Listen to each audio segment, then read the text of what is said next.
Thank you for coming. Sorry, you have to hold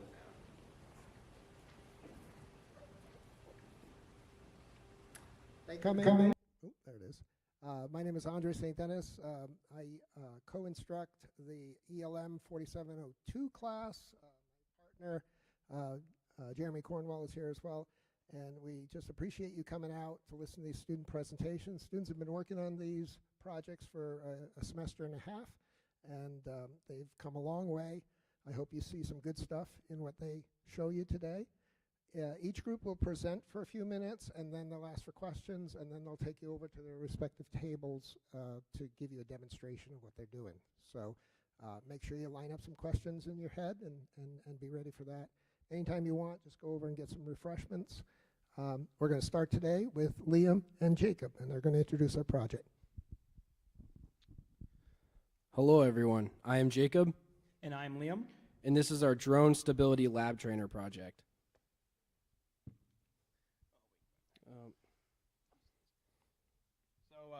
What is a drone?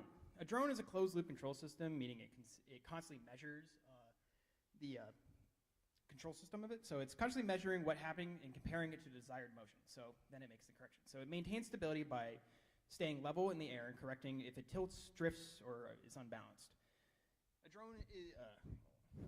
A drone controls angle, position, and speed by adjusting the motor's thrust to the side that it needs. So if one side is tilted, go back. I keep pressing the wrong button. So if like one side, we're going to imagine that this is a laser pointer, is like this one needs to go up. So it's going to increase the thrust, and it's going to decrease the thrust on the side. The sensor on the right provides the feedback, and the IMU measures the orientation, the gyroscope measures the rotation, and the accelerometer measures the motion. Why did I write that? Oh, forget that. Forget that last sentence. What is a control system? A control system is something that measures how a system is behaving, compares it to the desired value, and then makes corrections to keep it where it needs to be. For our trainer, the main output is the angle. The controller compares the actual angle to the target value. If there is an error, the control system adjusts the motor speeds so that the trainer moves back and forth towards the desired position. This happens continuously in real time, which makes it a closed-loop feedback system. Real-world examples of this include a car's cruise control, which increases or decreases the tachometer to make the car move faster or slower to the desired miles per hour. Another example of this is a thermostat, which maintains the temperature. Background. Before we started designing our system, we first looked at the existing drone trainer. The idea behind this trainer is to give students a platform to experience with drone control systems. But the current system is way too simple. It only has basic sensing and feedback. And it doesn't connect to MATLAB or Simulink for real-time control development. It only uses a single fan, which limits how much control behavior you can actually study and doesn't have a smooth enough liftoff. And finally, the system costs about $3,000, which makes expanding or modifying it pretty difficult for a budget.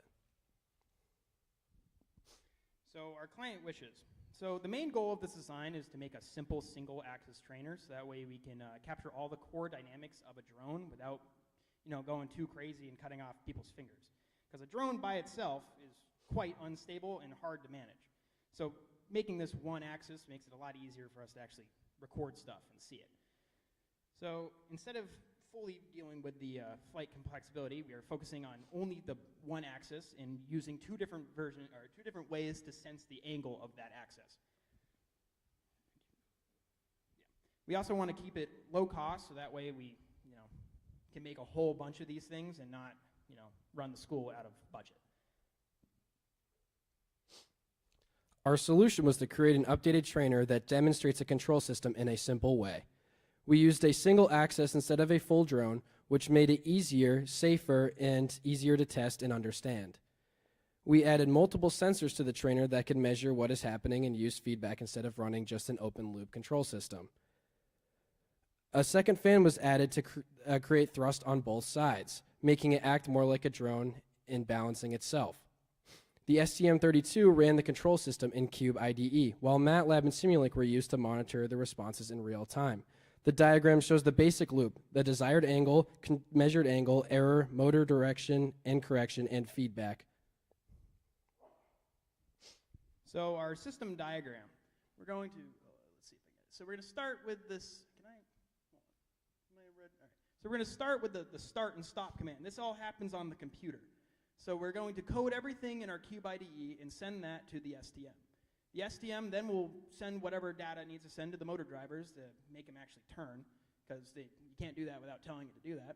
And it will then record whatever control system we're running off, either the encoder mode or the IMU mode, and it will take where it is. So it will start down here, and it will go, all right, we're at 60 degrees. We want to go to 0. So how do we get there? So it's going to do some math down in here in this control system on the STM, and it's going to correct it and then make this move.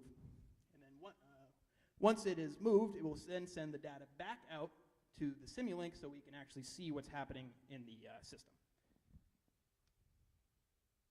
So subsystem 1 is the IMU.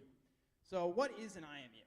An inertial measurement unit is the MPU 6050 can record both the, where's my laser pointer? The accelerometer and the gyroscope. We're only using the accelerometer for this part, but I have the option to have both the gyroscope as well. So the accelerometer measures the linear acceleration along the XYZ axes. This allows us to see determine the tilt of the crossbar relative to gravity.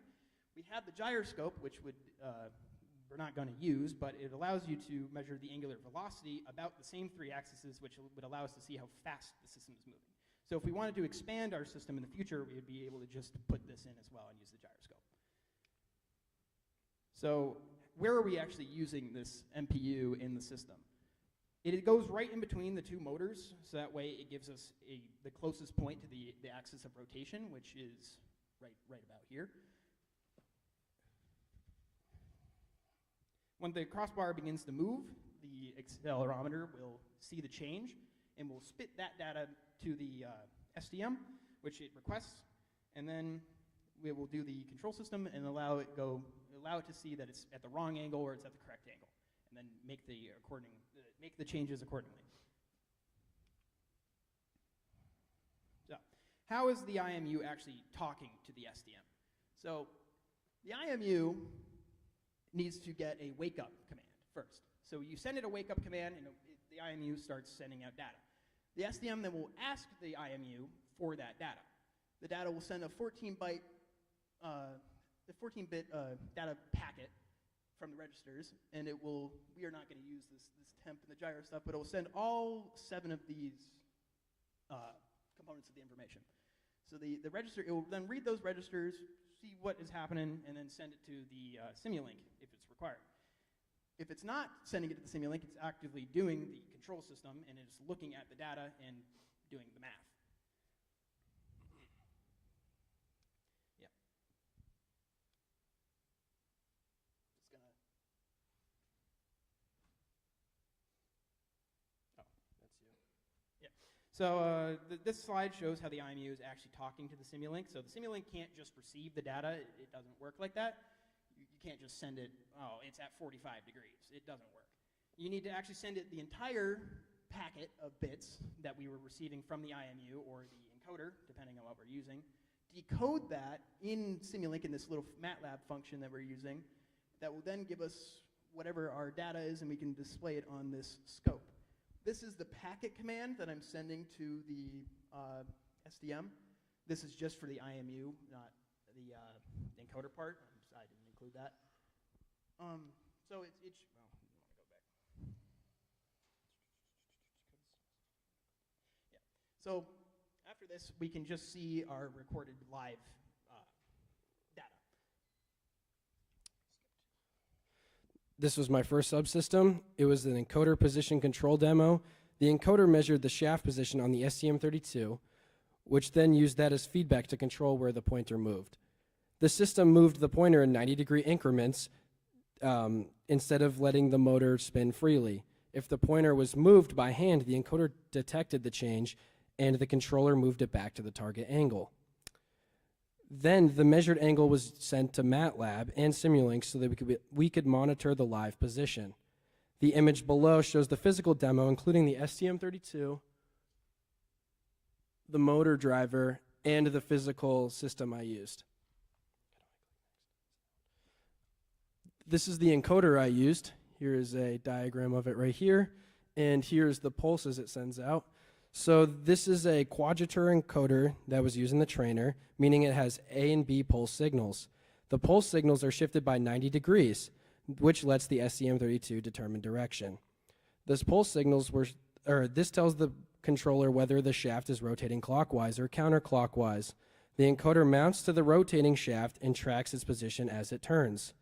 The STM32 then reads the pulses using timer encoder mode so that you can count positions automatically. Then the count is converted into an angle. Since we used 8,192 counts per revolution, we found the angle by doing 360 degrees divided by 8,192, which was 0.0439 degrees per count.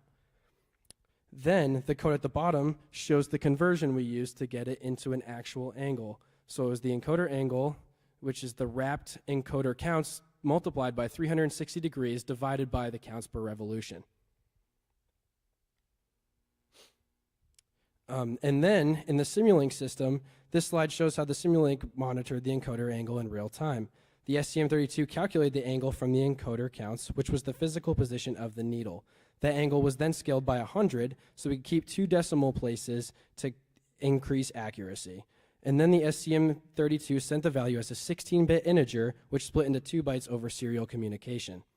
Then Simulink received the 2 8-bit bytes, rebuilt the value, and then divided by 100 to recover the angle. The gauge on the right displayed the live value, and so as the needle moved, the gauge updated with it in real time, right here. And then this setup helped us verify that the encoder feedback and watch the position response in real time. So, subsystem 2. We had to start subsystem 2 by actually building the mechanical frame, which you will see later on, which is actually over there. I think it shows up later in this presentation.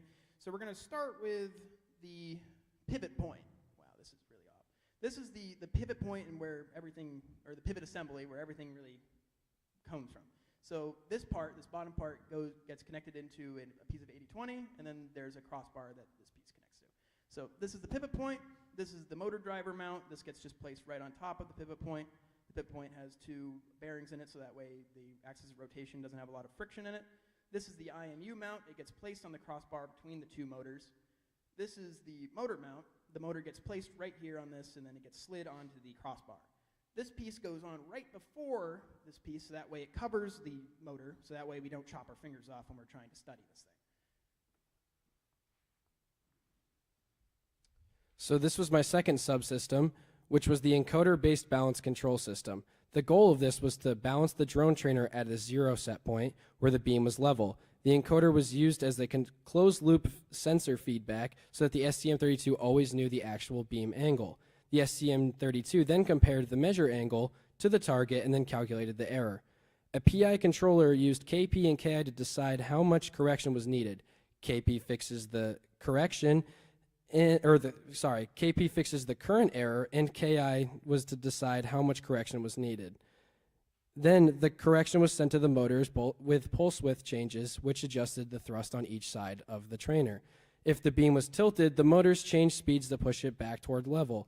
The diagram below shows the physical control loop. What did I just do?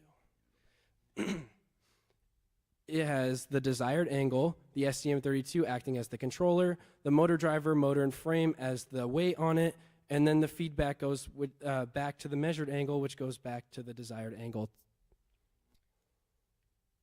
Oh wait, that's me again. This slide shows the control code used for the encoder balance system. The first code calculated the angle error by comparing the shows the control code used for the set point. The error then was integrated over a 10 millisecond loop so that the controller could account for the error that stayed over time. The integral error was limited to prevent the system from overcorrecting and teetering back and forth. KP and KI were continued to create the PI control output. That control output was converted into ESC pulse width changes, which then controlled the drone motor speeds. The tuning value shows the KP and KI settings used during testing to reduce bouncing. Then the lower code section shows the PI equation used to update the integral error and calculate the final control output, which is right here. The control output is KP multiplied by the single error, angle error, which is added by the KI multiplied by the integral error. So these are the physical trainer attributes. So this is where the encoder was used. This shows the physical hardware for the encoder balance control system. Real drone components were added to the trainer to make it more realistic for drone control testing. The STM32 controlled the drone ESCs using pulse width signals, and the ESC controlled the brushless motors. The brushless motors used three-phase motors, and the propellers created the thrust to move and balance the trainer. The drone battery powered the motor side of the system so the drone parts could run properly. And then all these parts were mounted and wired onto Liam's physical drone system. So my subsystem 2 was, of course, building the frame and then this IMU-based control system. It works very similar to Jacob's part, except the feedback is not an encoder, it's this MPU angle based on gravity. So it's not as exact, it's a little jumpy, but similar to how an actual drone works. Because they don't have an encoder on it to tell you the angle. They have a accelerometer or gyro that tells you this thing 45 degrees tilt this way, and it's going to fly into it. We don't want it. So this is just a PI controller right now. I've been still working on the D part of it. And yeah, we'll move on to the next. So this is how it's actually being implemented in my code. I had a, don't mind the red lines underneath this. I had to take a snippet of it. So the PI control implementation for subsystem 2, the first step is to read the angle. So the PI control implementation for subsystem 2 here for the first step is to read the angle. The IMU angle minus the target to give us the error. Used here for the angle.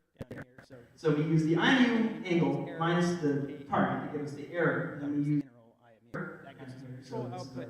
KP gain times error and KI times the integral of IMU. That gives us our control output. So then it's given to the motor command, and that tells us we change the speed of whatever our updated angle is after the control system happens. So then all this is used, and then we send whatever our updated angle is after the control system happens, because we don't want it will be choppy and it won't stabilize as well. So, yeah, division of responsibilities. For my side of the project, I focused mostly on the encoder feedback, motor control, and software side of this trainer. The final part is the encoder-based PI control system. This used the encoder angles as the feedback, compared it to the target angle, and adjusted the motor output to correct the error. Together, we both focused on making sure the project was wired clean, has housing for the external parts, presentable, user-friendly, and make sure it was safe to not injure the people watching or the users of the project. And my main focus was the hardware and the IMU control.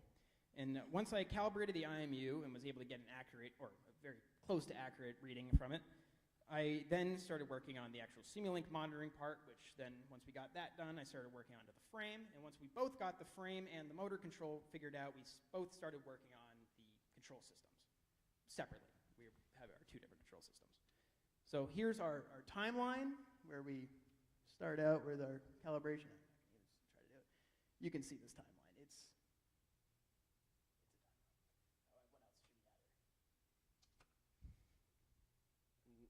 It just shows the goals and standpoints of our timeline that we had. All right, so this is the budget side of it. This shows the overall production cost for our updated trainer. We have all of these parts. I'm not going to label each an individual part and how many we used for it, but overall, our lab trainer cost about $241, which the original lab trainer was $3,000, so our design created a lower cost and while still adding real sensors, drone components, and closed-loop features. Questions on the presentation before we walk over and demo it? What does the IMU stand for again? Inertial measurement unit.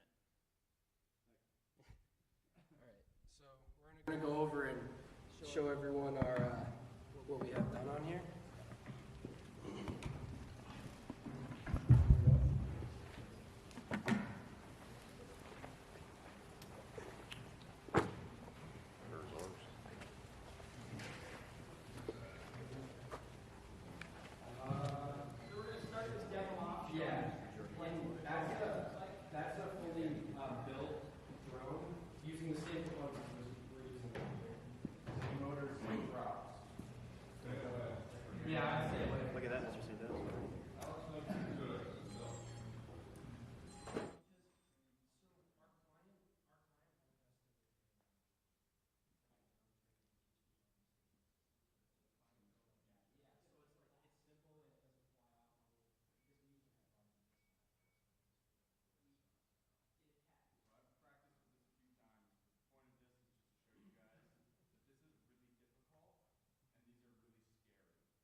practiced with this a few times, but the point of this is just to show you guys that this is really difficult and these are really scary. So it's important to get this stuff right. He's flying without control. Yeah, all of you commercially have tons of pretty sophisticated controls built into them. This one they all do this too. If I angle this to the left, the drone angles to the left. If I angle it to the right, it angles to the right. That's it.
This one is actually really nice. It does return to Here's the zero startup. after I release. And The as you other can see, mode does not. it's a relative So if zero. I It has angle it a couple and then degrees of release it, error, just but it will flies. eventually just balance itself out. pretty hard. The control, or the encoder Anyway, one. that's all we Mine, wanted the to show encoder. you.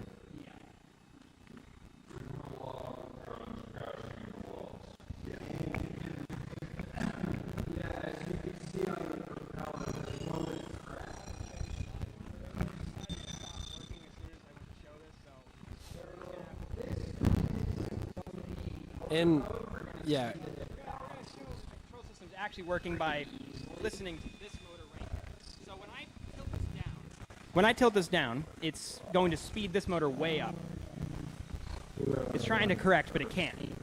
And then we go past it, we're going to hear this one try to speed up. It doesn't sound the same because it's a whole complex thing of this. This drone controller does not work very well, and it's very hard to work with. So this is yeah. So the motor driver is what really just controls the pulse widths of the actual trainer, but then it comes in a set stack, and the set stack actually has a flight controller on it, and the flight controller is what controls like the actual speeds and adjustments, and you can't actually like the way we needed to use it, we needed to make it a control system, so we couldn't use the flight controller. So we had the flight controller try to control it in a specific way, and for some reason it only works with a helicopter mode. So you have your back rudder, which is the slower one, which is the one on our right, your left, and then the main propeller, which is the one on this side. And that's why that side runs faster than the other side, and that's why we also have a counterweight. yeah. You can see how when I disturbed it, it did oscillate some, but it did ultimately return to level. And that's the I part of the control system. Can you get it to set to a certain angle? We're still that working. is our next step. We're still working. We have 2 weeks. Yeah. That's what we have left. Oop, I unplugged it. I unplugged it. This is true for all the projects. Their final demo is during our finals week, so a little ways out. So this is towards the end, but not the actual end. So they do have time to continue working on these projects. I was trying to get it to work last night, and then it didn't work, and it made everything not work. So I reset it and went, "This is good enough to show." Yeah. So We needed something to show you. I can see if I can try to get the. So does anybody have any questions for Jacob and Liam? It looks like you attached a weight to one side just to Yeah. have it default to not being balanced. Yes. Because if we Yeah. take this off, Make it a little harder. It's it balances. It tries to go this side, but it's easier with this weight on it. So Do you wanna show the IMU part? The IMU part isn't as accurate as the encoder part because the IMU is what's actually on a drone. And if you watch a drone fly, it kind of oscillates back and forth a few times. The encoder is an actual position because it takes the counts and makes it into an angle. So it's way more accurate, but you can't use an encoder on an actual drone. So Also, I've been having a lot of problems with this accelerometer for the past like 3 days, and I have no idea why it started doing this. It was working perfectly fine and sending out all the data I needed to do my conversion to angle, and now it is not sending out my AY and my AZ value sometimes. It just decides that it doesn't want to work. And then I press reset, and everything works flawlessly. So let's see if it will actually function. I'm a mechanical end of the course. it's doing it again. Yeah, let's see if we look at the live expressions. Oh, no, it's actually... See, it's going to balance a lot. It's harder for this to balance because when it corrects over the 0 point of this accelerometer is perfectly level. So if it goes past that at all, it has no idea really how to correct it. I've tried a bunch of different things, and this is the best I've got it so far. I'm still working on it. I had it working. It was pretty balanced, and then I added more weight to it, and it changed the entire system. So this one loves to bounce back and forth.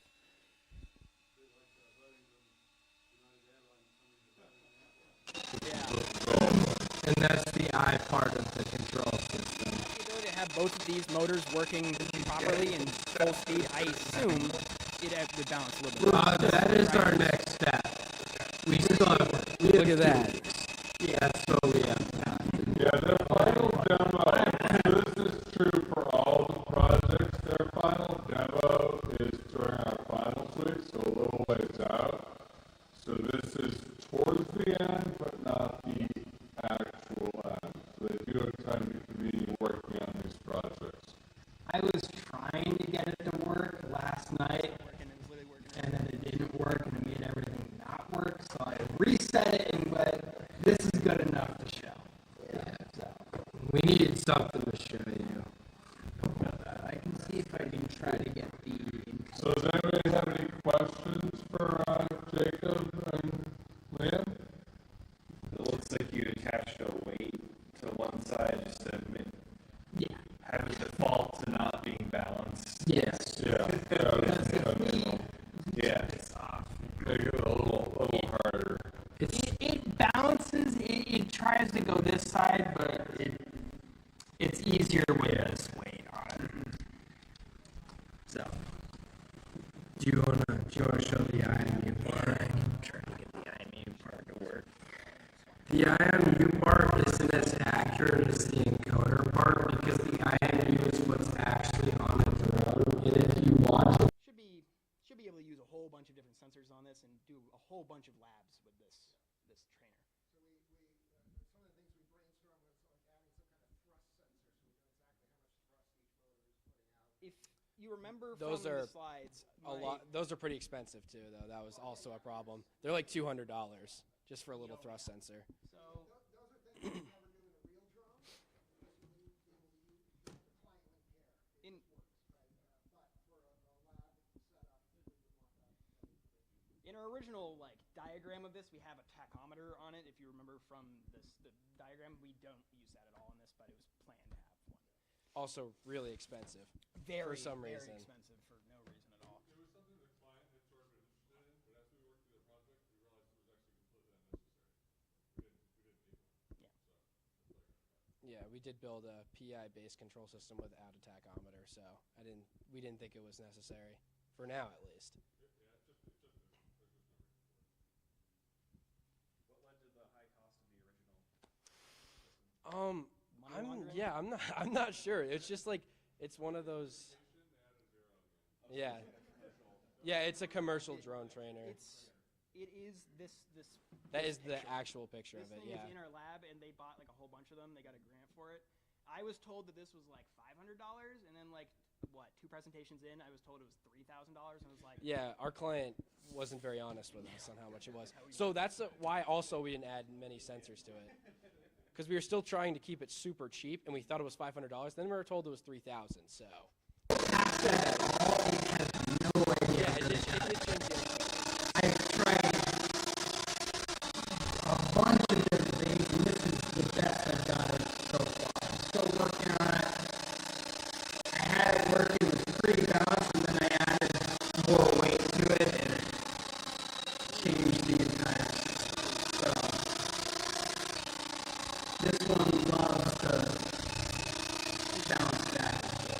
There was a flame coming out of the top of Bit like birds and United Airlines coming in the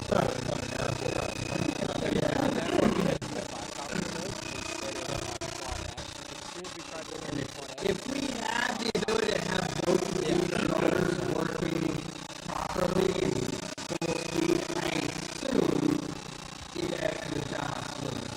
But this fragment. Oh, hey, you did it! Look at that.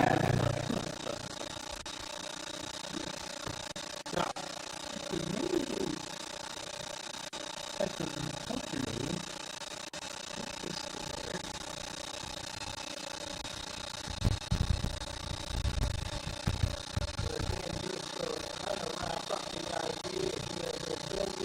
Sorry.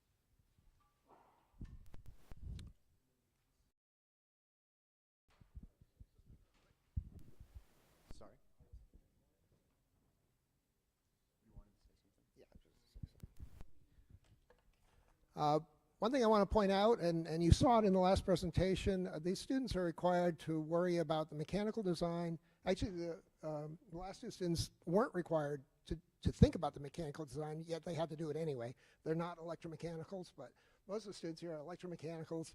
So they're required to look at the mechanical design issues, the electrical issues, the mechanical design issues, and software. So I hope you'll notice that as these students present. There's a lot of stuff they're talking about, and it covers 3 major technologies. So I will turn this over to Richard. He's going to tell you about his trainer. Can you guys, I'm thinking about not using the microphone. Can you guys in the back hear me all right? Okay.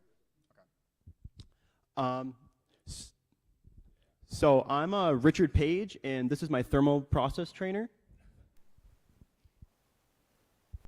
So what is a control system?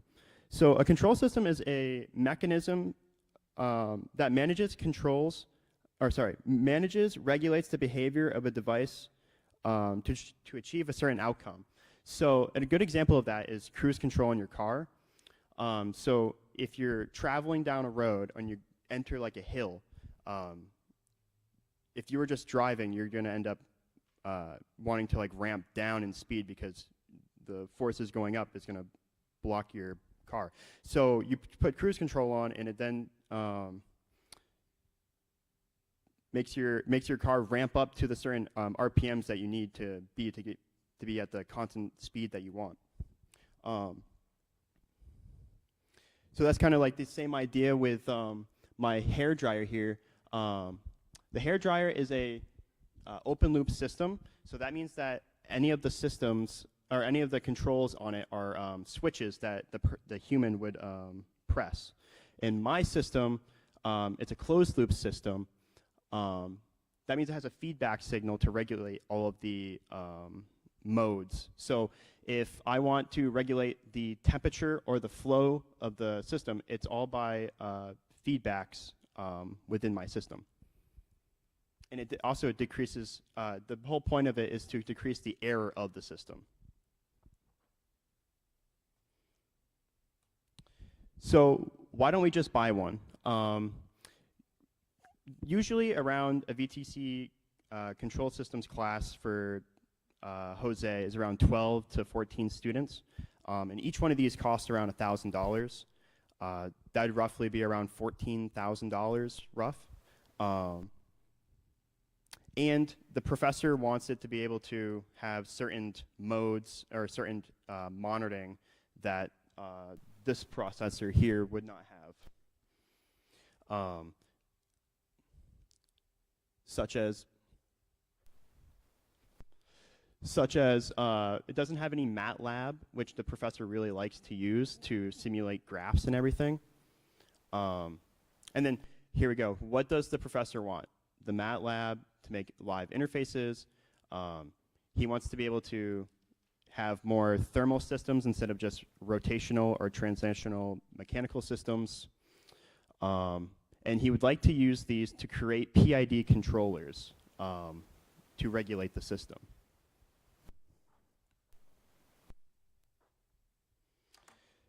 So so the problem statement for this is that senior students entering Controls 2 lack the access to use a physical thermal process turner to allow real-time adjustment of the fan speed and temperature through MATLAB.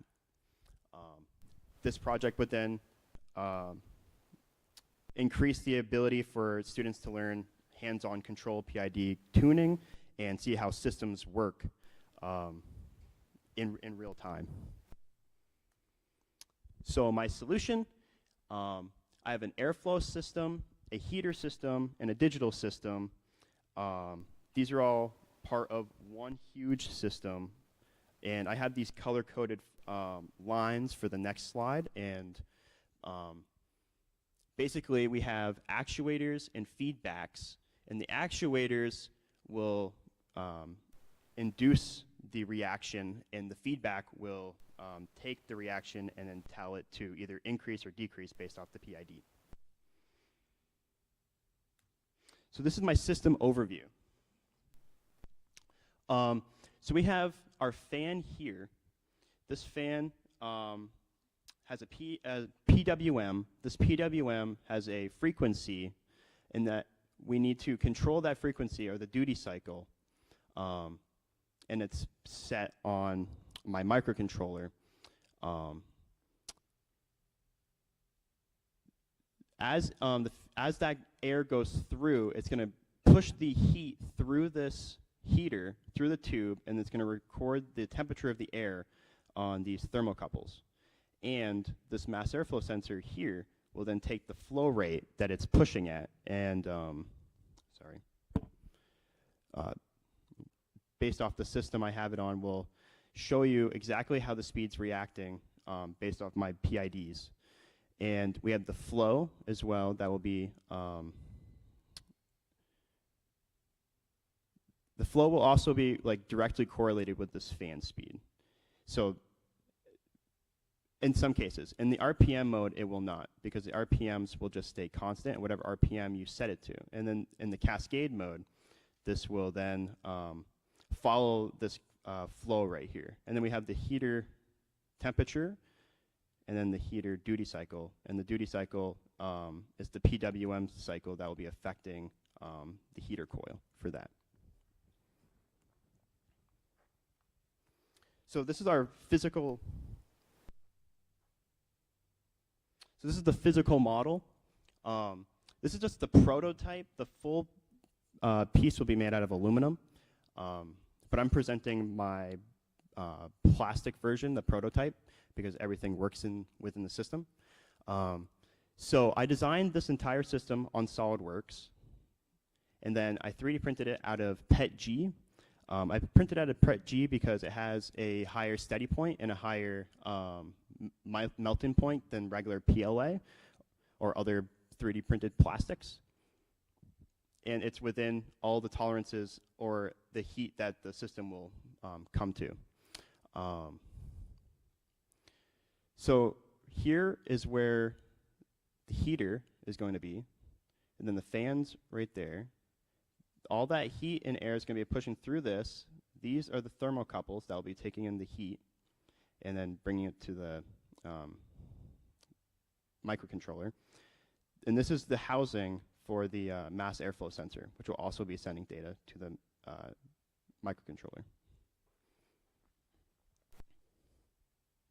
This is something that I made fairly recently. It's a iris mechanism for the throttle. So part of the system, because we're teaching students about errors, this right here will induce an error by blocking the fan's ability to bring air into the system.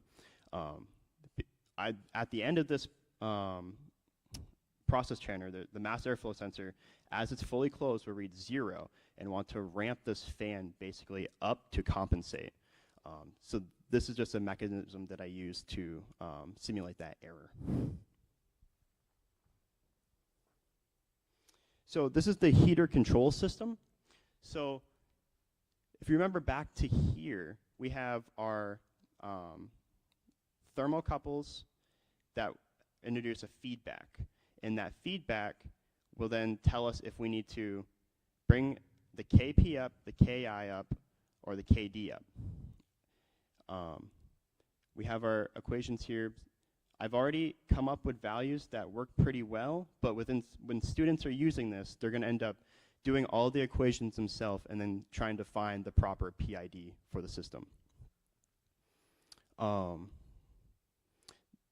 The main part about this process trainer that's very difficult and what students need to learn from it is that this system, it takes for the air to get to this end, and the amount of time it takes for the air to heat up and get to equilibrium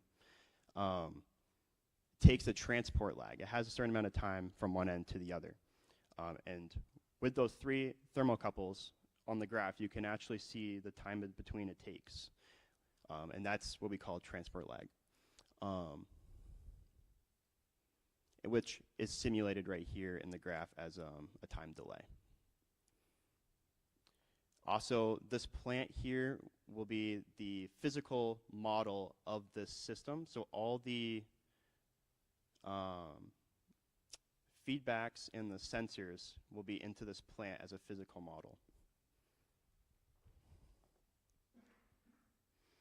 So here's some of the code that I made for my PID. We start here. This is the error of the system. So it's the set point minus the temperature control. That is what essentially comes back and through the feedback and then gets added to the controller. We then have our integral and our derivative, and then we have everything as one formula here. So this Ki here is the gain of the system times the error. Oops, sorry. And then we have the heater Ki times the heater integral. And then that's basically this Ki times the integral, or times the integrator.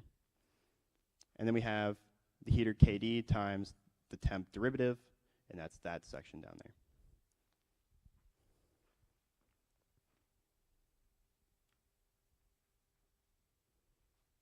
So this is some of the simulation graphs that I had picked up during my experiments with it. So this system right here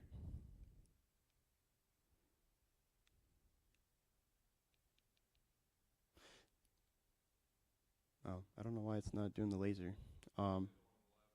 Yeah, so the graph on the left is a system that I first started using when I was just putting in the original KPI, which is proportional integral derivatives, into the system. And I did not tune it yet. This was just my first draft of it. And you can tell that there's a little bit of ups and downs, and that basically means that the PID is not tuned, or it's not in its most optimized orientation. So the system in that graph is not stable. The system on the right side is stable because it comes to a point when it regulates and it does not have any jumps or divots.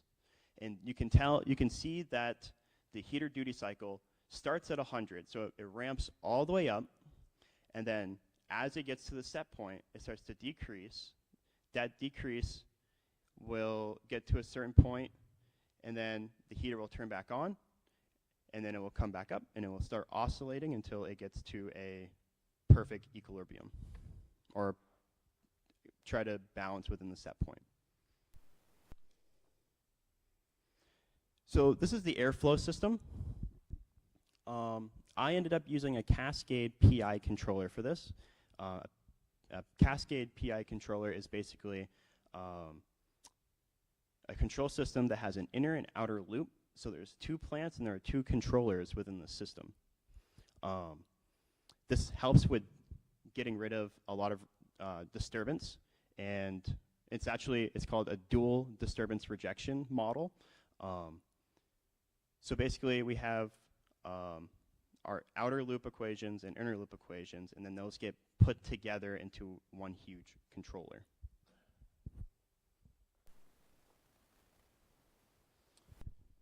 So this is my airflow software. So we have our PI loop for the RPMs and the PI loop for the flow. Because these are 2 separate systems, I can have 2 modes. I can have one that uses the outer loop as a set point, or I can use the RPMs as a set point. If I use the flow as the set point, I then use the tachometer to follow the flow to make sure that the RPMs are staying consistent with the set point of the outer loop. So basically I can, if I want a mass airflow of 0.011 per se, my RPMs will then follow that to make sure that the set point stays consistent. And then the other mode, RPM mode, will just have the RPMs stay at a speed controller, so you can set it to any RPM you want.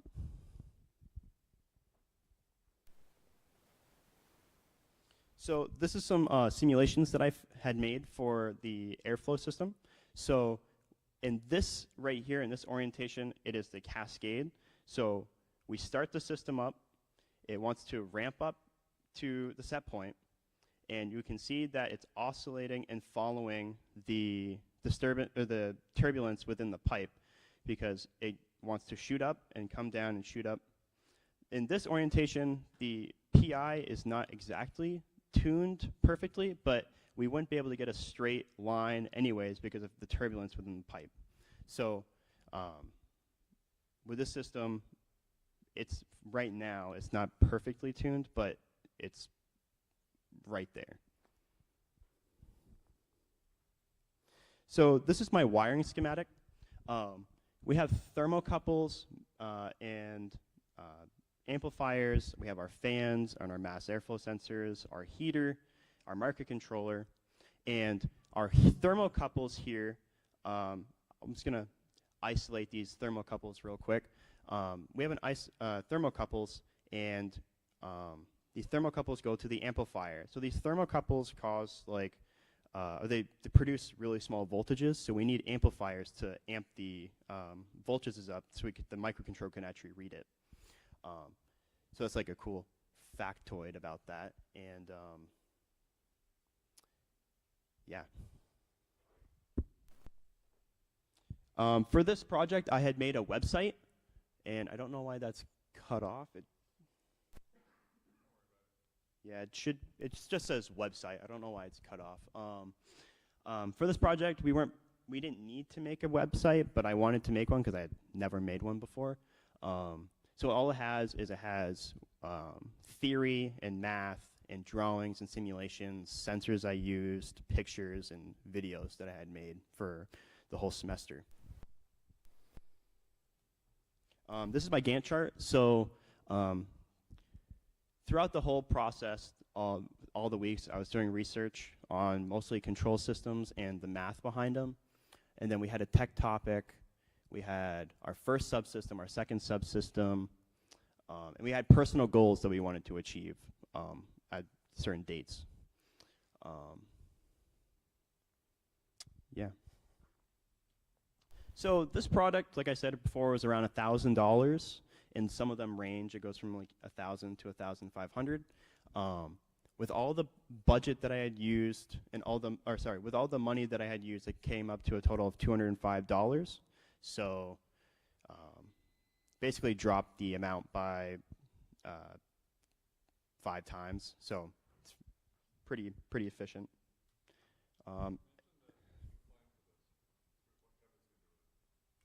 Yeah, sorry. Kevin is going to end up making enough for all the labs and then using them for the students. So they're going to be all made of aluminum. Is that what your question? Yeah. No. The 3D printed rolls, the PETG that I had used were around $40, and then one of those pipes for one is around $20, and then I had bought legs, so it's about 40 for each. Yep.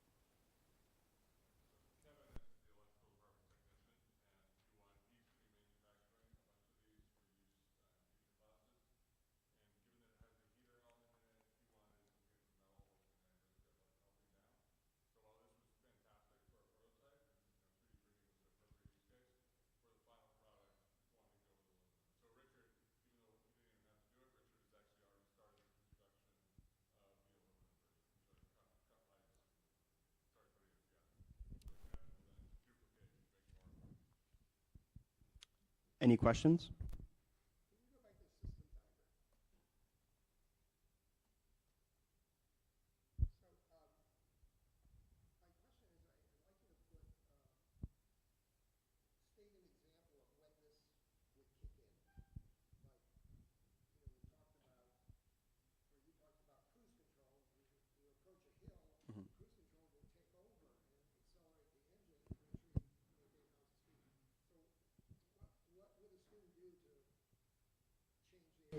Like to introduce an error.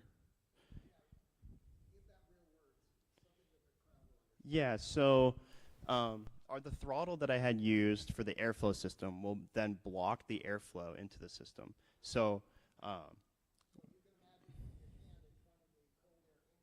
yeah, yep.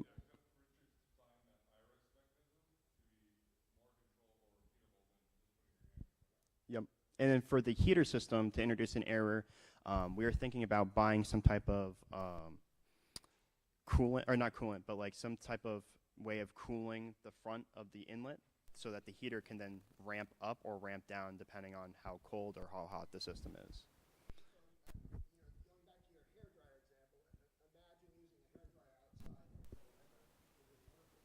Yeah.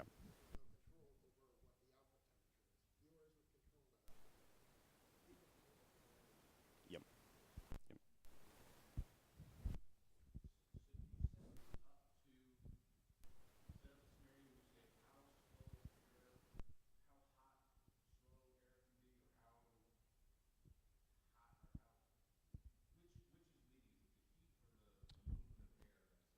Well, the systems work independently. So you can either have the heater on and then have either one of the modes for the airflow, or you could just do the airflow mode without the heater. You could, I set it up like this so that Jose has freedom over how he wants to do the experiments. Oh yeah, they work together right now. You can either have them, the heating system and the airflow system working simultaneously, or you can work them independently. No.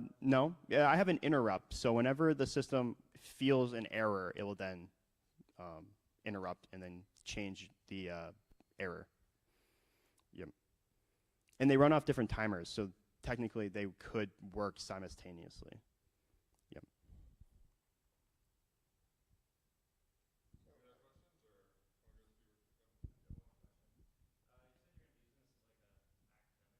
Yeah. Yes.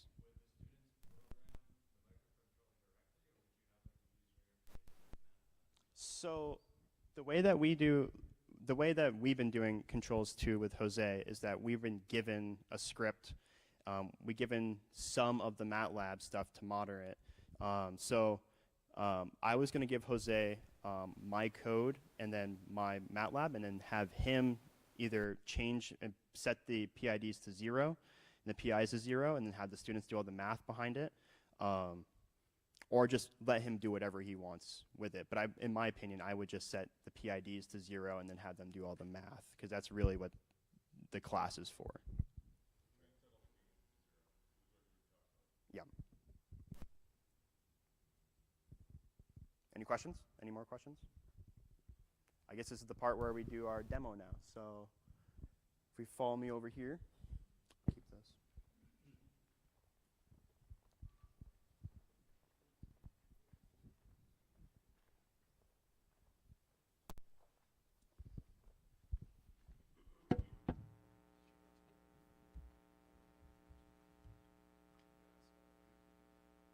Is this screen on? Can you guys get it?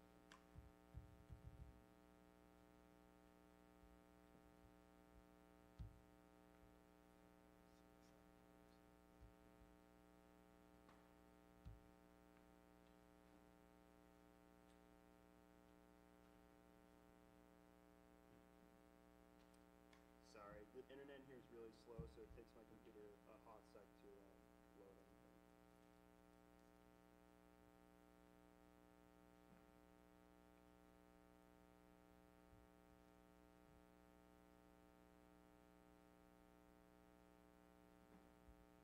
So for this demo, like I said, there's two modes. There are RPM mode and cascade mode.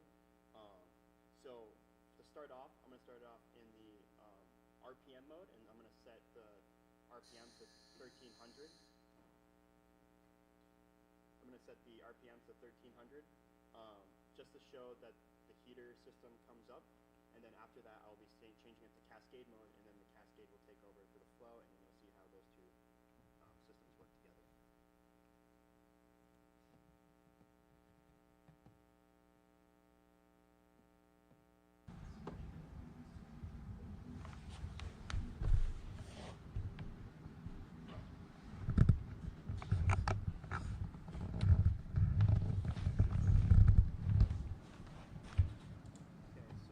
Okay, so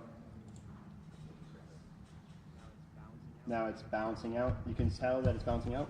Oh, I forgot. I don't have. So usually when I'm testing this, I have a laser tachometer, and it's an external device I can point at the fan. It'll tell me how fast it's rotating. I had forgot to bring it, but these numbers on these screens right here, if you see where my mouse is, are pretty accurate. You're going to have to read into it. Sorry. Read the Can you like make this just bigger, Can I make it Richard? bigger? Like just globally? Just like Oh, the font, I mean? I Like don't- just Control Plus or anything like that? No, it won't work. Yeah, I, was Won't gonna say, I work? think It it's, does? just, it's mimicking the pixels on my laptop. Yeah. Okay, so the Just system. read to them what's happening. Yep, the system is working now. So now I'm going to start my MATLAB, and it's going to start. Jeremy, can you just read the RPM? Just say the RPM, what it's doing. It's starting up right now. Like I said, my computer's been really slow. Here we go. So we see fan speed right here. We are running at 1300 RPMs, and now I'm going to plug my fan in, or my heater in.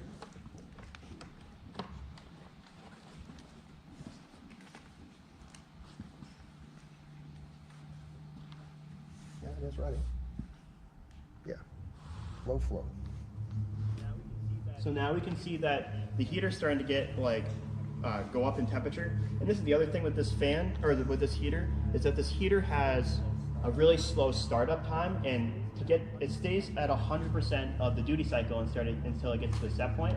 But it takes a very long time for the heat to actually get up to the desired temperature. And then we have the fan blowing on it, which is going to cool that fan down, or cool the heater down as well. So you can see the heater duty cycle's at 100 up the top here. Yep. And then we have the mass airflow off his mass airflow sensor is being read off in the middle. And then we're seeing the temperatures start to climb. This is off the 3 thermocouples that he's got in the bottom of it. So So this blue line on the left side that you guys are seeing is the closest to the heater. So that one's going to feel the most amount of heat. The third one at the very end of the mouth is the yellow line, and that yellow line is controlling the entire system. So once that yellow line or the mouth gets to 70 degrees, it will then start to control itself and balance. So eventually the heater duty cycle will start to drop once the temperature's up to where it's supposed to be. You're welcome to come up here. It's not super hot, but it's clearly warm.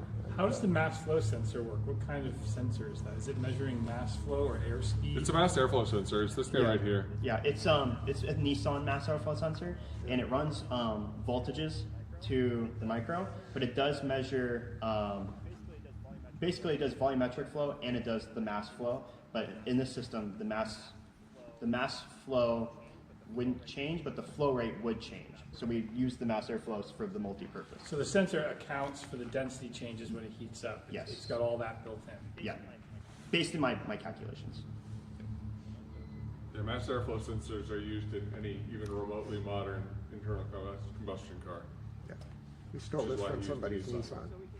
So we can now see that the heater duty cycle is starting to decrease. And that's because the yellow line has now reached 70 degrees Celsius. And as it starts to regulate, you're going to see that duty cycle is going to come up and down until it starts to get really narrow. And that narrowness is how it balances itself. It just goes back and forth and regulates the error. So in that way, it's similar to what you saw with the drone, where the drone was oscillating around the final endpoint. And this eventually gets there, but it's temperature that we're measuring. Yep. And because this is a heater, like I said, the system is very slow. So you'll see this, I've been doing a lot of testing on this, you'll see it bounce around 400 seconds. And that's when it starts to be completely Yeah, delay makes it really hard to design a control system that would quickly damp out any oscillations. So it's not going to work quite as well as your cruise controller, what you have on an elevator going to 410, what have you. Yep. And a good example is the first one you saw that was back and forth, had a really big eye unit, so that eye was oscillating a lot. And when I was doing my testing for the first subsystem demo I did just a pure P controller, and that pure P controller balanced it out at like 600 seconds or 800 seconds. It was around there. So the PID actually does make it compact and steady. It gets to the steady point faster. And that's because your I is ramping the system up, and then the D is then a lead compensator. So, but those two put together, it's really balancing the system as optimized as possible, or as optimized as possible. So Kevin was recording the fact that the heater was working. There's a coil heater in here that's getting red hot, and you can see it if you look down the end of the tube. So you can see real heat coming. And it does take a while, so I can let it sit, or I can just change it to cascade. Change it. Well, so, yeah.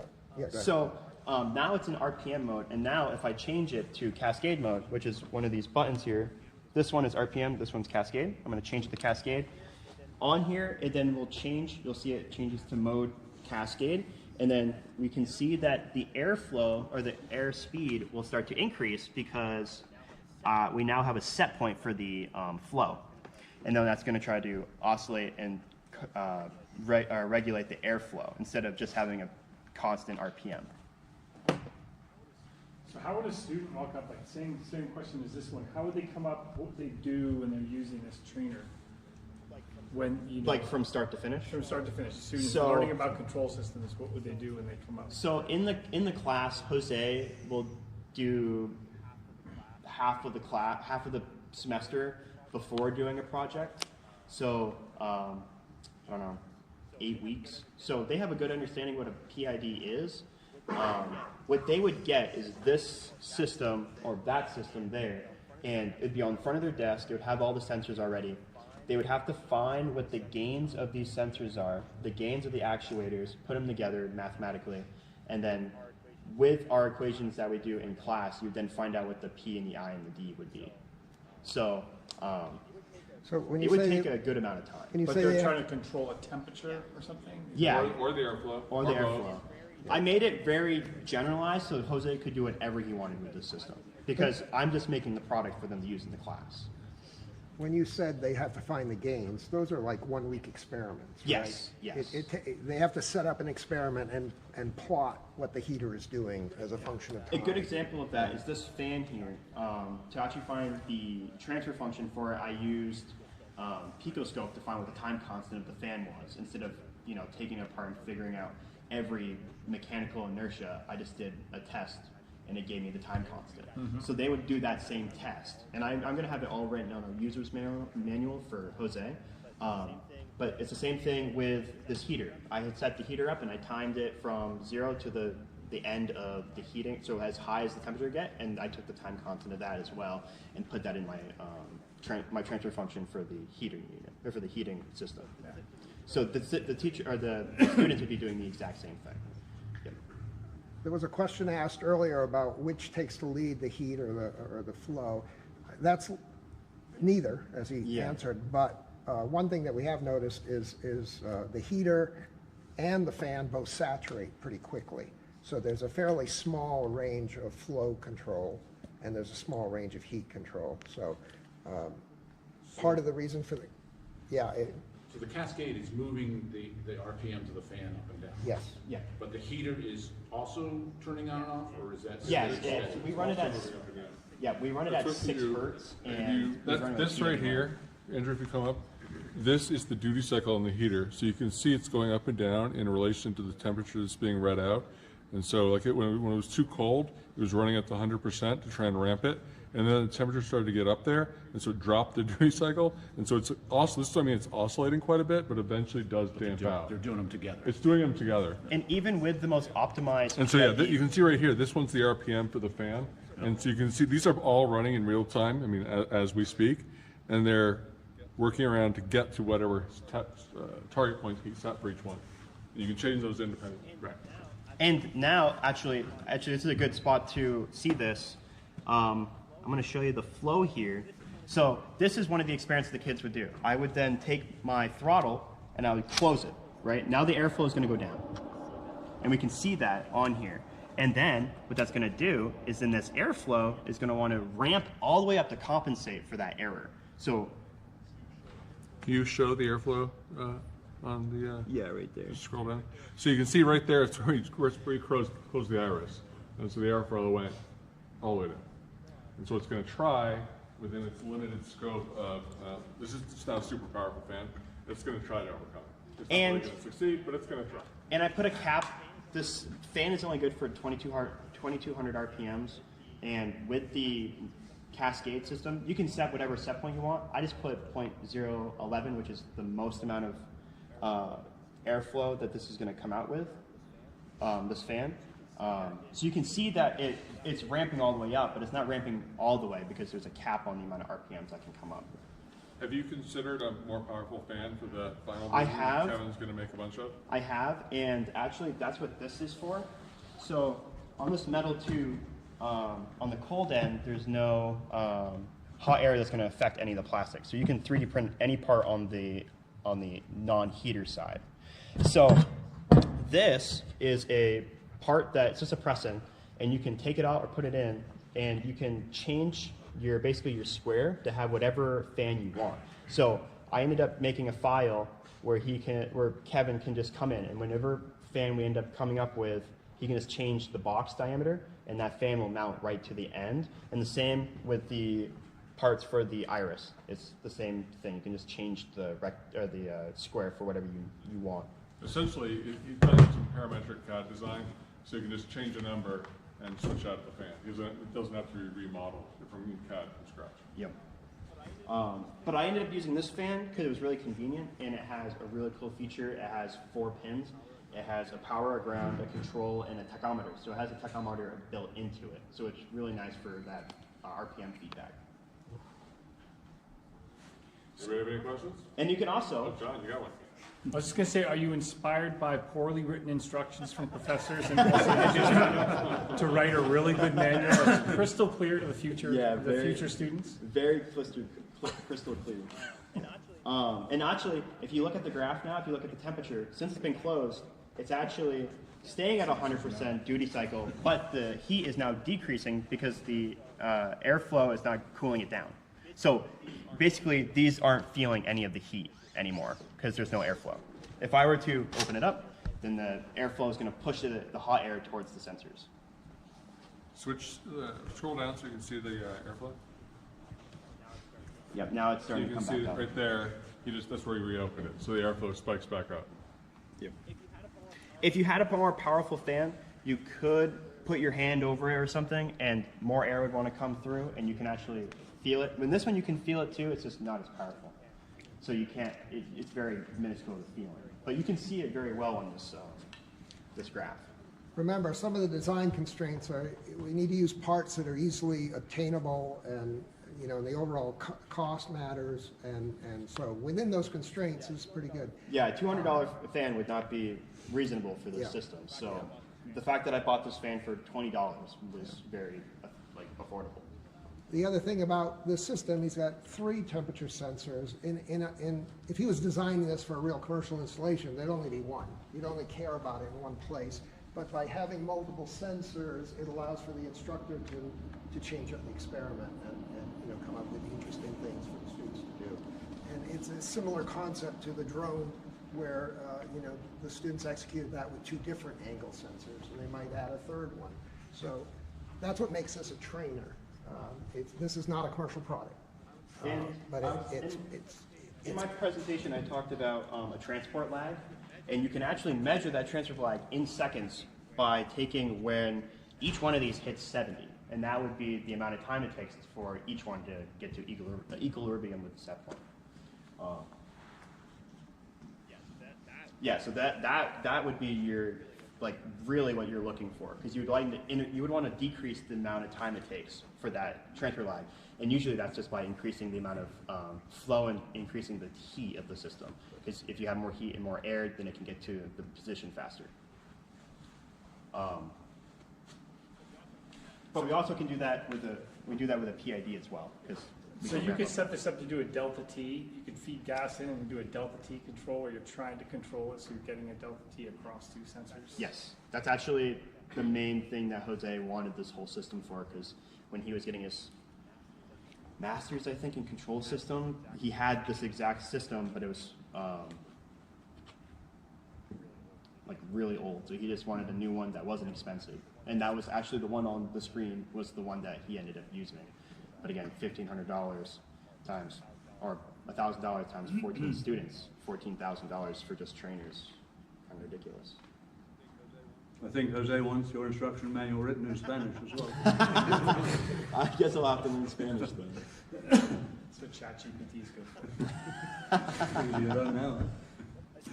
Yep. Do you guys have any questions? Anybody?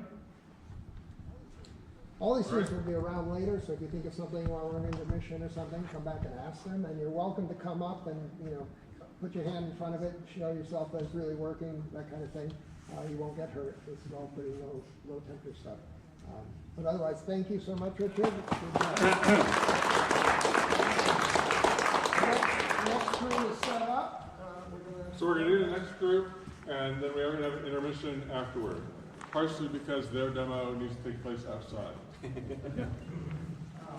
Cornwall.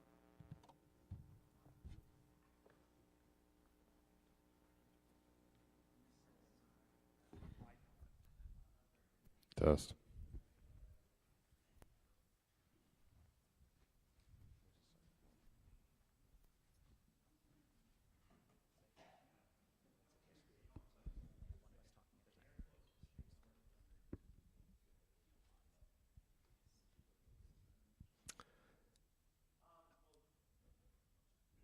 Come on down. So I just want to make a point. Richard mentioned Jose several times, and Jose Lizardo is one of our instructors. He can't be here today, but he will watch these videos.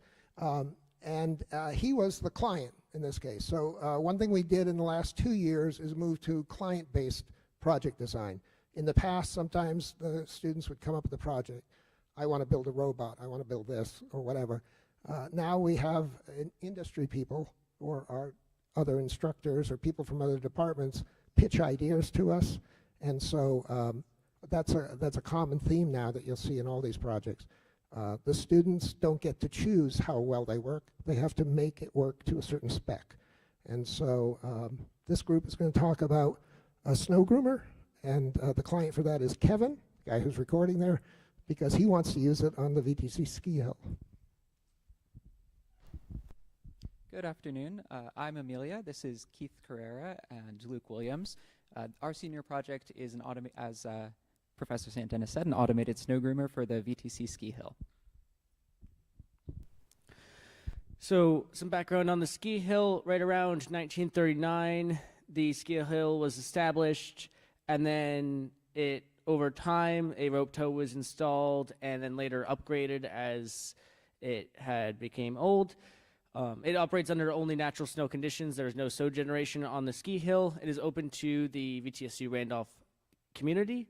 And in recent years, an initiative started to add an automated snow groomer to the ski hill. Starting with last year, there was an associate's capstone for mechanical to build a prototype chassis, a proof of concept chassis, which you can see in the bottom right.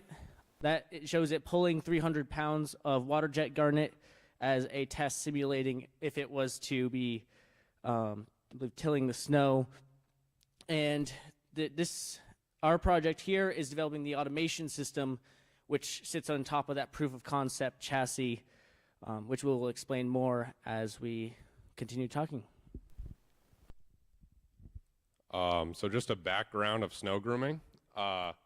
most of us are Vermonters. We all ski, snowboard, so we've seen them a few times. The steps of snow grooming, it usually starts with tilling.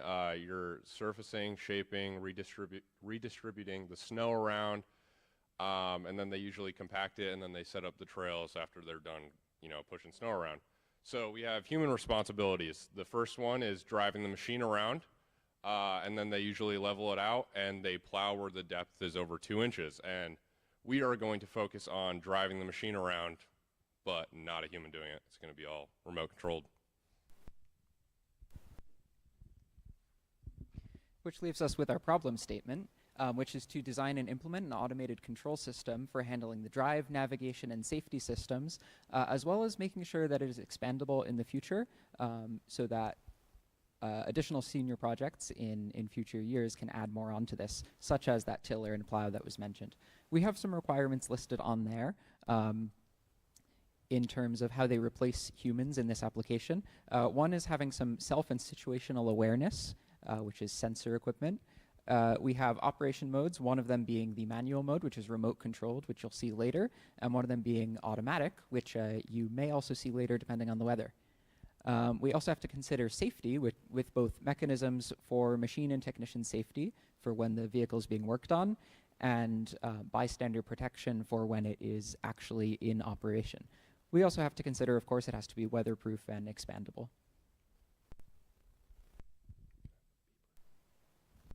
So this is our solution. That is the groomer right there. So like Amelia said, we have to have some sort of situational awareness. So we start off by having sensors all around the groomer so it doesn't run into anything. We're going to have an RC mode so you can drive around with the controller, or it's going to be fully autonomous. It uses GPS to get its navigation path, and it has to have self-monitoring capabilities so we can see what the battery voltage is at, how much current it's pulling, just, you know, the things to double check and make sure nothing is going wrong. So this is our system diagram of what the autonomous mode would look like. So we have the groomer down here in the bottom left. It's going to have some indicator lights. It has the GPS navigation system that talks to a satellite. And this little red line is our grooming path. So that will be made in the navigation system. So the groomer will drive along, and if there's a log in the way, the log doesn't have any thermal capabilities, so it'll see that and say, okay, that's just an object, we can drive around it. So then it will then create an obstacle avoidance path, and then it will get back on its navigation path, and it'll keep on grooming. So then we have down in the bottom right, we have a human. And then this is when the thermal sensors come in, and it'll see that and say, okay, there is something that is living, breathing, and moving in front of us. We're not going to move at all. We wait until that gets out of the way, and then we just continue on our grooming path. So this is our block diagram of how all of the electrical stuff is working together. So we start off with the remote control, and that will talk to an RC receiver, and then on the main controller there's a switch to control whether we're in automated or RC mode. So if we're in RC mode, the RC remote will talk directly to the receiver, send the motor commands, and then the motor commands get turned into RPMs, which then get sent to the motor drivers, and then it'll drive. If we're in the navigation mode, the switch will be turned on here, and then it'll start pulling angle data from the navigation from where our desired path is, which then gets pulled in, turns into motor controls, sent to the motors, and then it drives the tracks. So of course, a very important portion of this automated system is that navigation. The ideal solution that we are working towards here, as you can see in this image on the right, is a system where you can input bounds of a rectangular area on a map, and the navigation system will automatically generate a series of alternating lines within that, which it will then follow. Of course, it's important here to remember that the difference between this and certain other automated vehicles is that this is not driving from point A to point B. You can get from one corner of a box to another, but in that process, you have not necessarily groomed the ski hill. So rather than transporting the vehicle between points, we need to create these vectors to follow. we are going to fit this nicely into one of those control systems you've heard so much about today. As you can see here, we have a bit of a diagram. This is not a one-to-one representation of any physical objects, but it is a representation of how this works mathematically. In blue, you can see all of these boxes happen in the navigation system, and in orange, all of these boxes happen in the drive control system, which is Luke's wheelhouse. We are going to start with that pre-programmed path information I mentioned in the previous slide. From that, the navigation system is going to measure its location as well as its bearing, and it's going to create an error signal to send to that drive system to adjust the direction of travel so that we follow a path.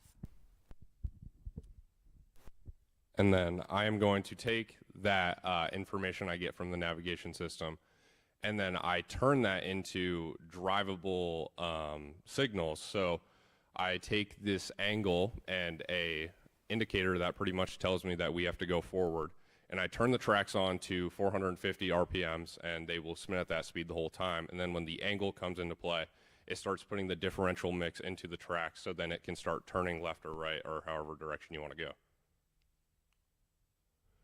So this is just a little block diagram I made of my driving system.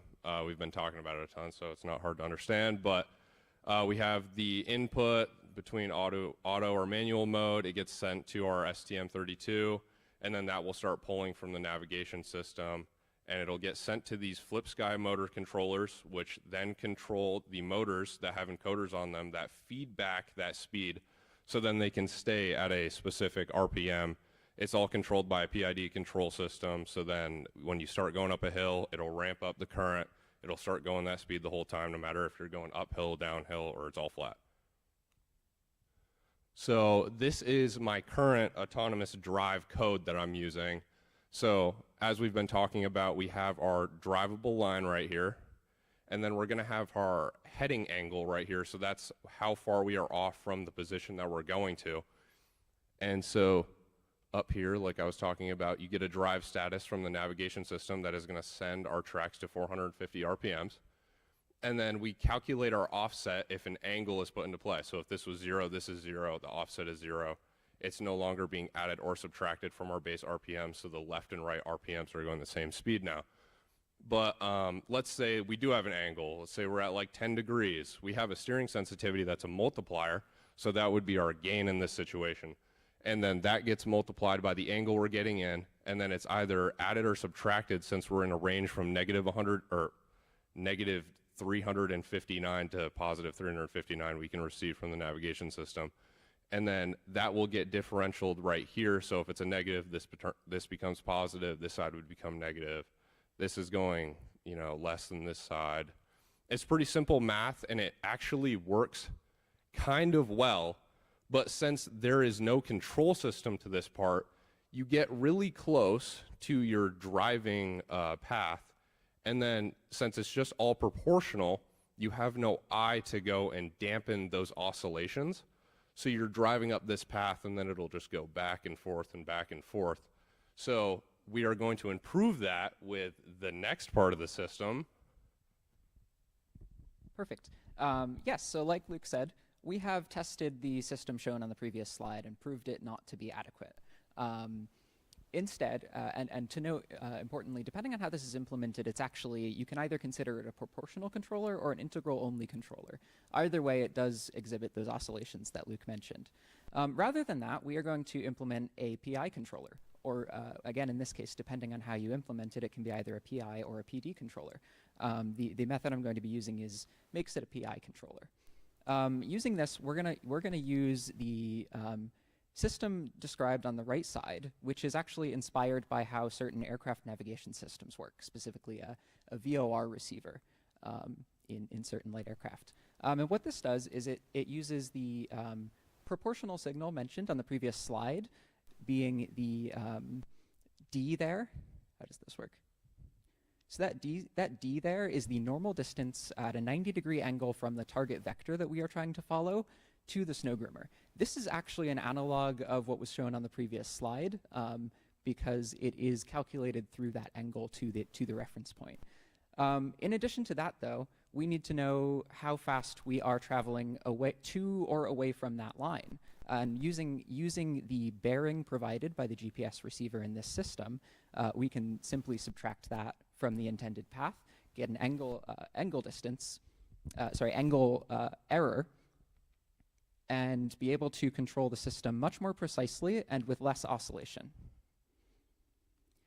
So I'm going to give you an important preface here, which is that I'm a student in the Williston section of this course, so I'm going to be presenting next Monday up in Williston on a far more detailed explanation of how this system actually works. Today I'm only going over what it does in the context of this groomer.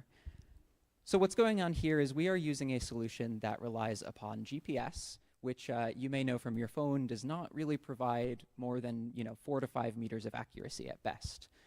As it turns out, there are solutions to this. There's something called RTK, real-time kinematic correction. And this claims to provide up to 1.5 centimeter accuracy for your GPS receivers. Crazy, I know. I haven't seen that yet, but I've gotten pretty close. And the way this works is that you have your GPS receiver on your vehicle and a GPS base station located at a fixed point. In this case, it's probably going to be at the top of the ski hill.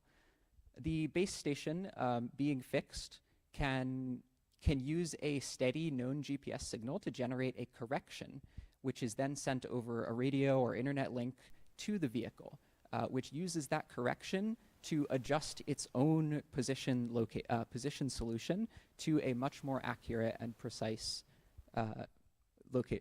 coordinate plot. Like I said, I have over here the PI control system again. At a constant speed, we know that we control the heading, which corresponds to the actual steering of the groomer, which is our proportional element, and then the normal distance from the track is actually the integral term because it's how far away you are from this path, built up by that steering. Keith. So, on safety, there's a few important areas.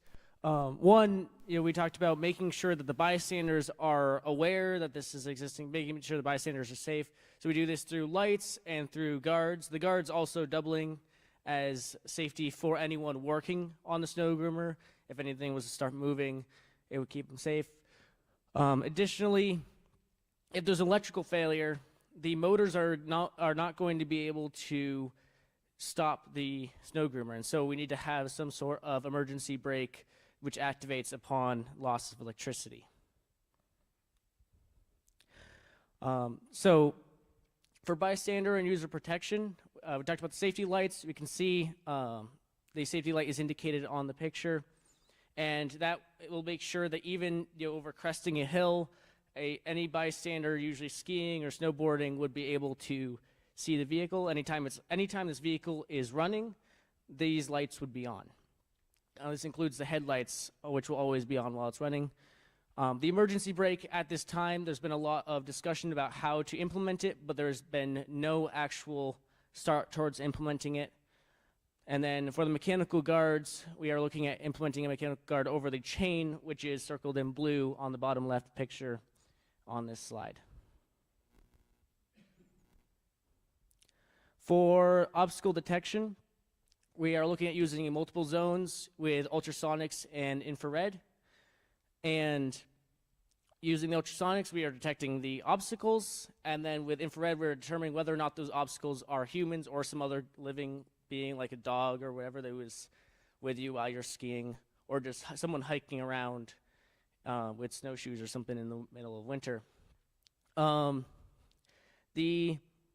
Throughout the testing of this, we have not found infrared sensors that have been suitable for this purpose. We are still doing research to try to find infrared sensors. So at this time, we have only gotten ultrasonics to work for this purpose, and more research will be done to find whether infrared will still continue being the best route or whether some other route will have to be used to detect humans.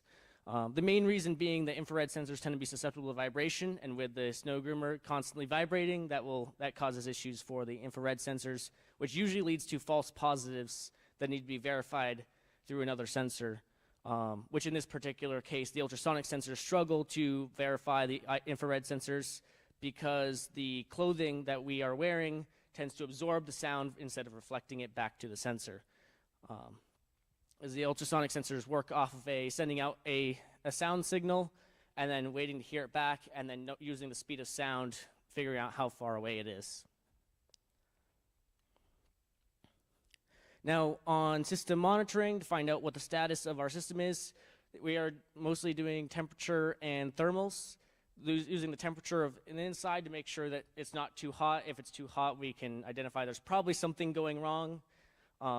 It should be fairly unlikely, but if in case there's electrical fire and the system doesn't shut down immediately, the temperature sensor should be able to identify that something like that is occurring and we need to shut down the system. Additionally, for the current, we need to have an idea of how much charge the battery has. So that way, if we are running low on battery, we can return back to base instead of being stuck on the hill if we die. How this works is it integrates the current over time during charging and discharging to have an estimate of where the charge is currently.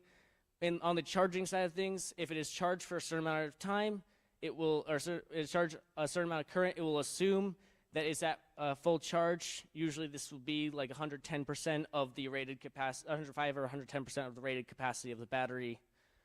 That way we never hit a point where we're just continuously going and we end up with an incredibly large number of a large amount of amp hours that we're just never going to run out from,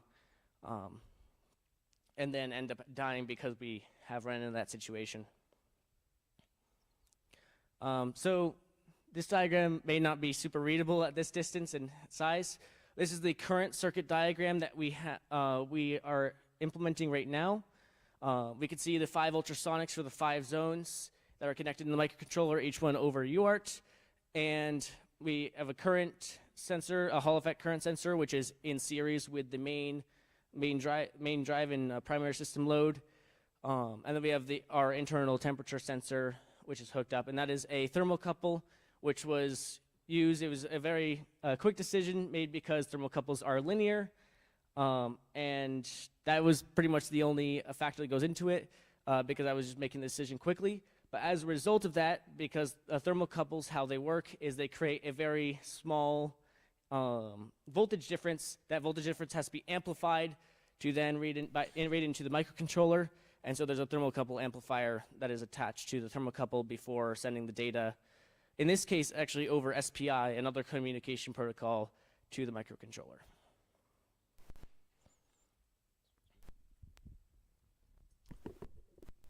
So we've just talked about autonomous. Now we're going to talk about the fun stuff, the RC remote. You can drive it around yourself. So pretty much we use this Frisky Tarnus X7. It's just a normal drone remote. Like you have your normal inputs. It's got a bunch of extra switches on it. But that sends signals over to our drone controller here. And it's taking those normal RC inputs of PWM pulses, and then it's going to output them here as either throttle, steering, or a limit pulse. And then I'm taking those and then I'm deciphering them down in the STM, because our motor controllers don't use the PWM to drive the motors. We're using the electronic RPM.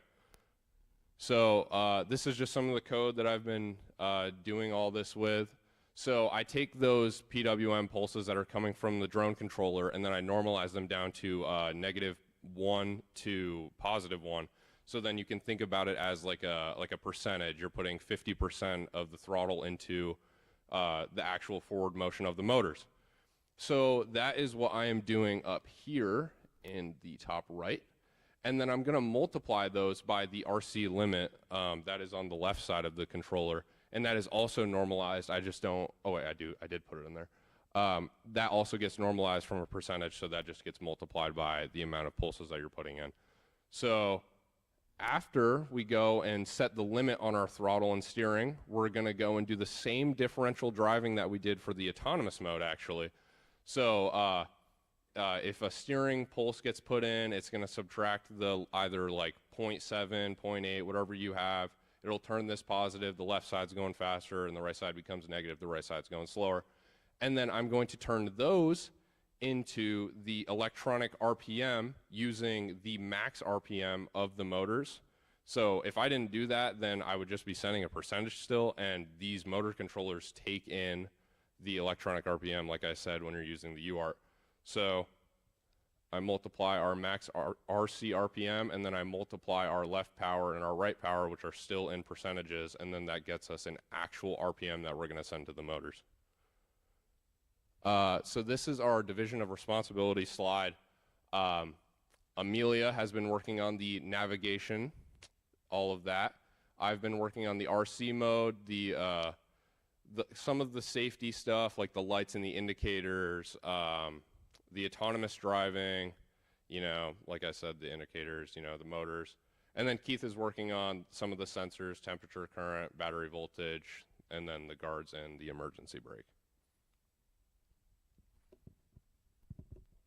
Now, for our timeline, start out by doing research on what even is this problem that we have that we need to solve, looking into different ways to solve it, coming up with our initial plan to solve that, and then we began working on getting our initial systems working with compass and acceleration before that ended up stopped being used in favor of using other stuff with GPS, getting the operational microcontroller set up, and then start getting the sensors online.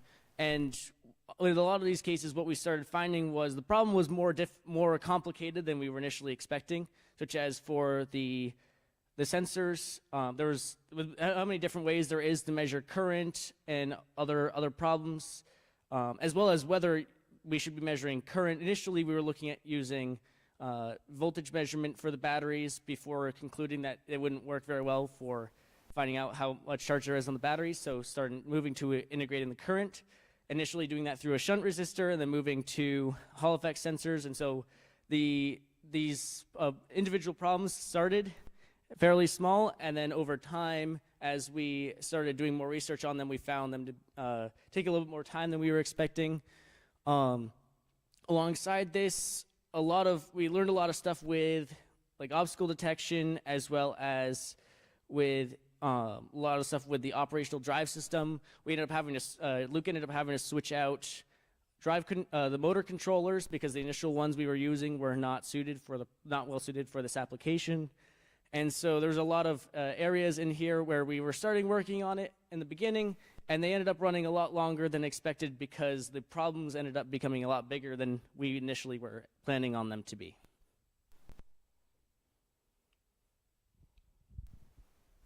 Are items that are either nearly done or in that closing process where there's the tuning that we need to do, a lot of it related to integration with making stuff work with the rest of the equipment, or as far as I'm aware, the RTK is it's in the progress of being finished. It's gotten working, correct? It's been proven, but it has more tuning to get it to the operational status that we would like it to be.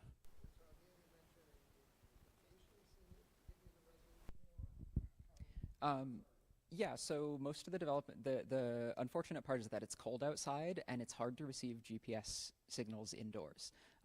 So I have mostly been working inside buildings to develop this. In that process, I have been able to confirm that all the RTK stuff works.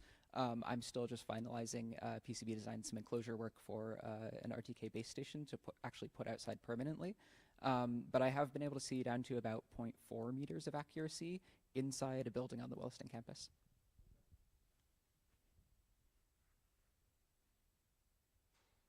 Any other questions?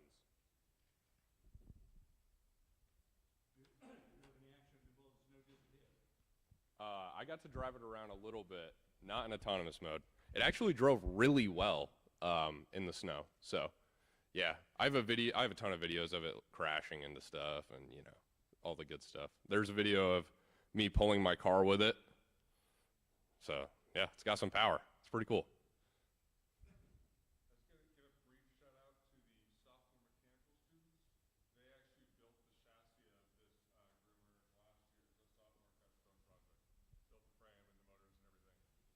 crew has just taken it to a whole new level with the autonomy, the safety, self-navigation, all of that.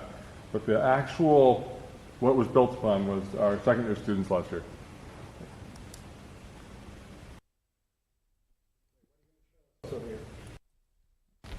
So over here, we're first going to show you the obstacle detection system. Right now it's not mounted on the snow groomer, but we have it over here to show you. We have we have 3 out of the 5 ultrasonic sensors working right now. I'll show you that. And then we'll show you the navigation system, and then we're going to go outside and show you it moving.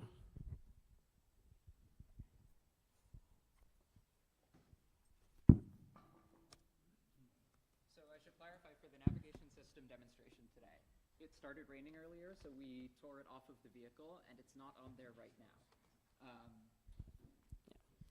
We can put it back on. Yep. So it might be a little bit hard. You guys can take turns kind of rotating through here. But as you walk through, you can see 3 out of the 5 sensors will detect people walking by. And those are 3 that are pointed out right now. They have a maximum range of about 4.5 meters. When they're detecting normal objects, when they're detecting humans, they don't like, as I mentioned, they don't like detecting humans as much because of our clothes. They don't have to be a little bit closer for that. But you guys can walk through and see how the distances are changing on the screen here. In this case, it's the first one and the last 2 distances. This is the first zone, and these 2 are the last zones. This is the left side, right front, and right side, which are our LS, RF, and RS here on this debugging screen here. You guys can start making your way, rotating through here and seeing how it's detecting you.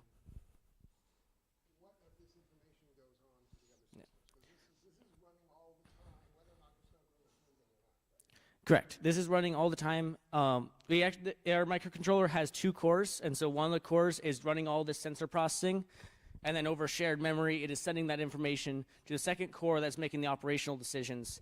And so all the information on this screen is actually being sent over. What time the information was collected, a bit mask of the zones. Unfortunately, I can't show the individual bits here. So it's the integer representation, but there's a bit mask showing which zones are detecting something. In this case, these sensors, when they aren't detecting anything, they just read 0. So anytime that they're not reading 0, their respective bit on this bit mask is flagged, and then Luke can just go, is this bit mask 0? If so, he doesn't have to do anything with it.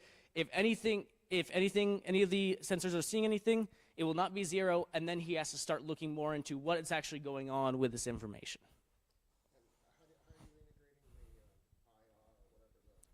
Yep. The IR, the plan is to have it be fairly similar, where they each cover these zones, and then have a very similar zone processing, so there would be a second set of data for, basically this data would be duplicated for the IR and the IR values, and if they have any extra information they can have, as well as at that point then coming to some conclusions, fusing the ultrasonic and IR data together and coming to conclusions of we need to stop immediately, and and other conclusions that might be able to be used by Luke's system.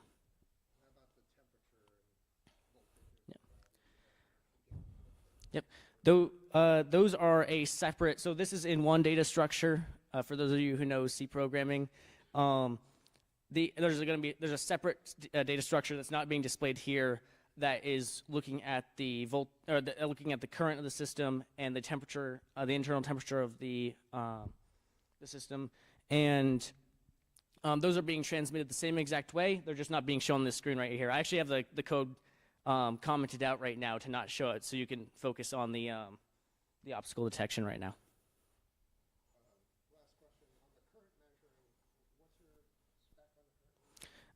Currently, the spec is from -50 to +50 amps, if I remember correctly. That will be changed in this next week by increasing the Hall effect sensor to 5 volt supply, and then running the output through an op amp to decrease the 5 volts into the range that the microcontroller can use, which is 3.3 volts. And that will make it so it's -60 to positive 130 volts. Or not amps, not volts, amps.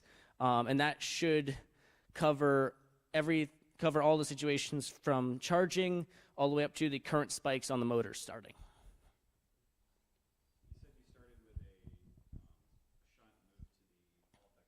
Yep.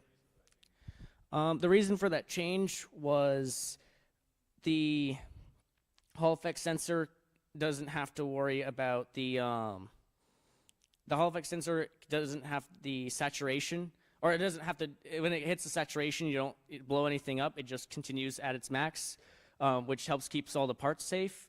And usually, theoretically, the Hall effect sensor should not be maxed out, which means that even though we now can have the safety of if we reach that max, nothing happens, it shouldn't reach that max, so it shouldn't affect, and if it does, it will be very brief, and so it shouldn't affect our integral very much.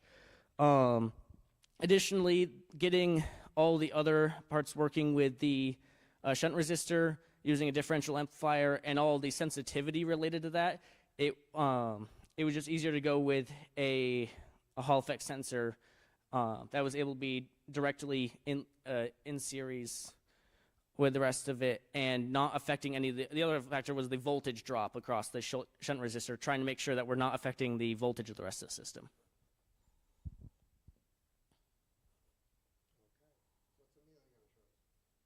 Since we're inside a building right now, a bunch of zeros. We should go outside and do Luke's system first. We have a shot. You've got a small window to do this in. So I guess we're going outside.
started with a shunt move to the Hall effect sensor. What was the reason for that change?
gotta hold it. So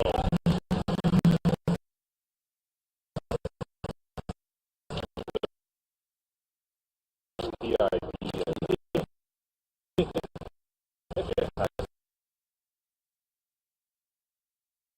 it has to be that it's not moving, and then it has programs and objects that are aligned.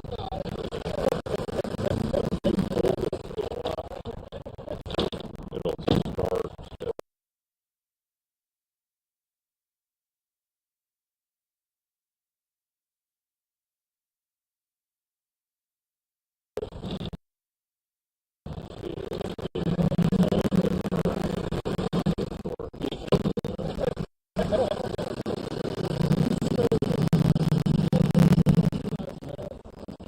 All right, well, we're all going to drive it.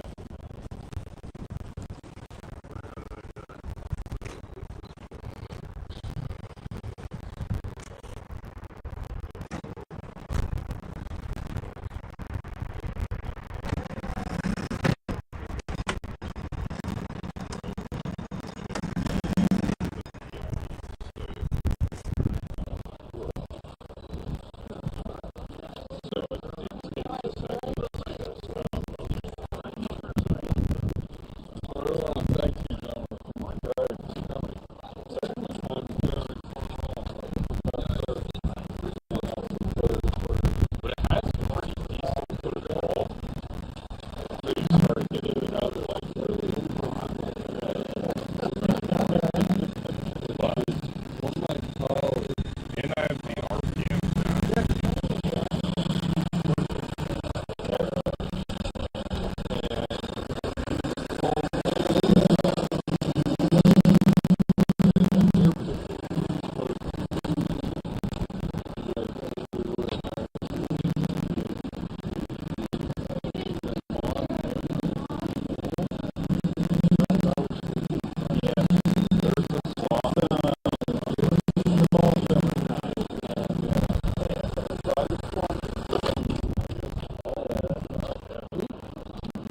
All right, well,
You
lie it down all the time. You can drive it.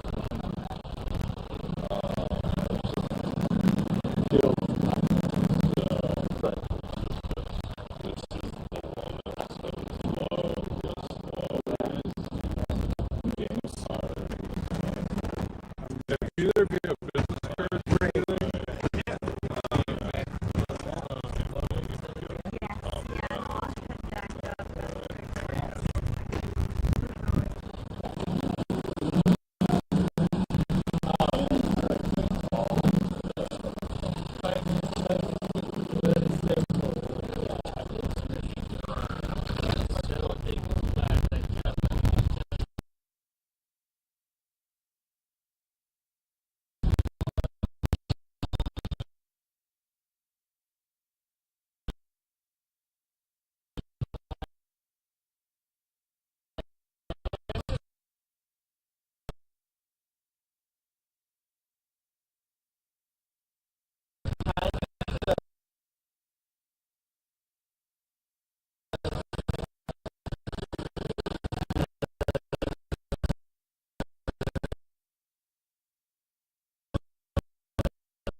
Yeah, there's something else that's going on the first and where like you're trying to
just because it has so much power. Yeah, a lot of current. Yeah, That could probably really benefit the your down. yeah, yeah. So we have that. So Yeah, that's drive here and everything.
are pretty hot. But I mean, we're just running out. These wires, these are small wires.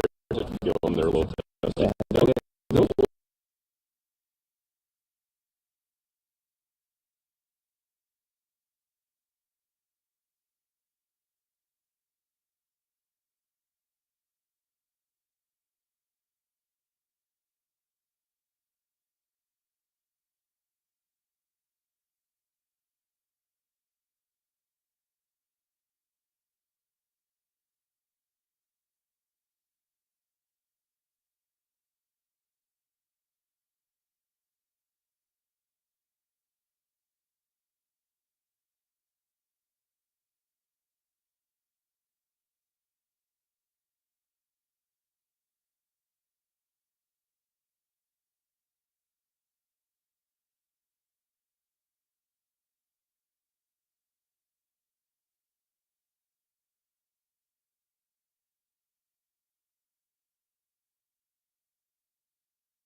Yeah, we're going to start in 1 minute.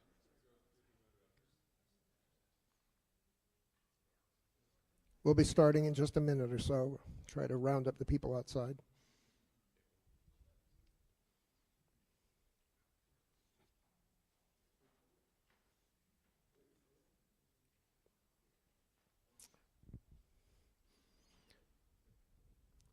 I don't remember if I mentioned it earlier, but one of the characteristics of these projects is the students are trying to include all of the stuff that they've learned over the 4 years. We call these capstone projects, so we sometimes focus them on things like control systems, because we teach that here and we want them to use it.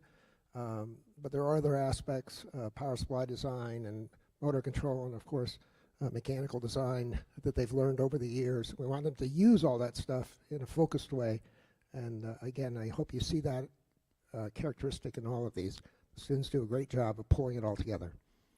So I see no other motion. All set? Yep. So we will continue. Alex is going to tell you about his project. Thank you. My name is Alex Yagi, and before I get into this, I'm just going to preface that I actually don't have a client through just a little fluke. I ended up with this on my own, so my client is everybody. I'm making this, yeah, Kidder wants to steal it, but the idea behind this is to make it open sourced, so all of the code, all of the STL files, it's all going to be posted at the end of this with a how to build guide. But anyway, it is a plastic tensile tester. So, background for the problem. 3D printed materials don't have uniform strength standards, and the way that you can print them can vary drastically depending on the printer or even just the settings within the printer. So 3D printing is a pretty new technology, and a lot of the materials don't have any information on strengths, and the common ones that you can get from 100 different vendors can have slightly different chemical properties that lead to like really big differences in strengths. And again, you can also print with different settings, different speeds, different temperatures, and you get different strength results. So in order to use these materials in engineering, we really need to understand their strengths, but more specifically their weaknesses. So a simple overview of my solution is a tensile tester, as I've said. Tensile testers are used to determine a bunch of different strength specs in the industry. Basically, they measure two things. They measure stress, which is the force required to pull something apart, and they measure strain, or how much it deflects or stretches while it gets pulled apart. So we need to be able to record both of these values in software, and we need to be able to repeat or generate repeatable stress strain curves, as you can kind of see here, to get all of these nice strength values. So my specific solution is to design and manufacture a super simple and inexpensive tensile tester. We need to measure the linear displacement with a resolution of 0.01 millimeters. We want to be able to measure up to 700 pounds of force with 1 gram of resolution.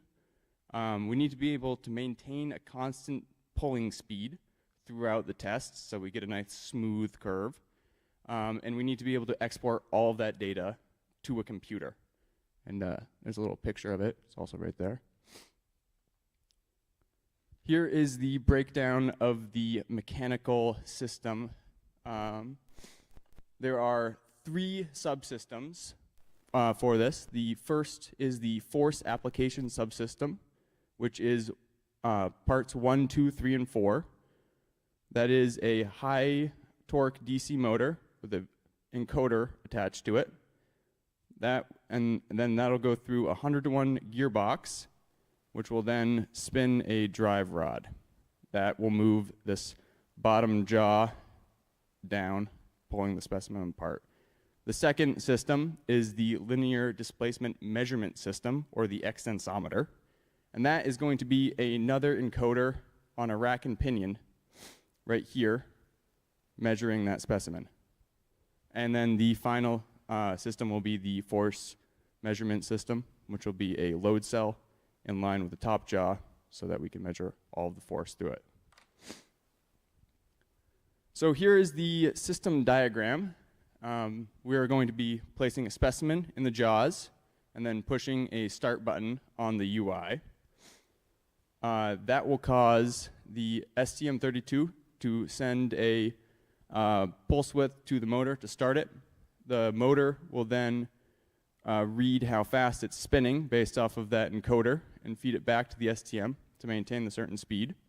And as the motor spins and the jaw moves down, the extensometer, encoder, and the load cell are going to be sending measurements back to the STM32, which then output through Teraterm to your computer.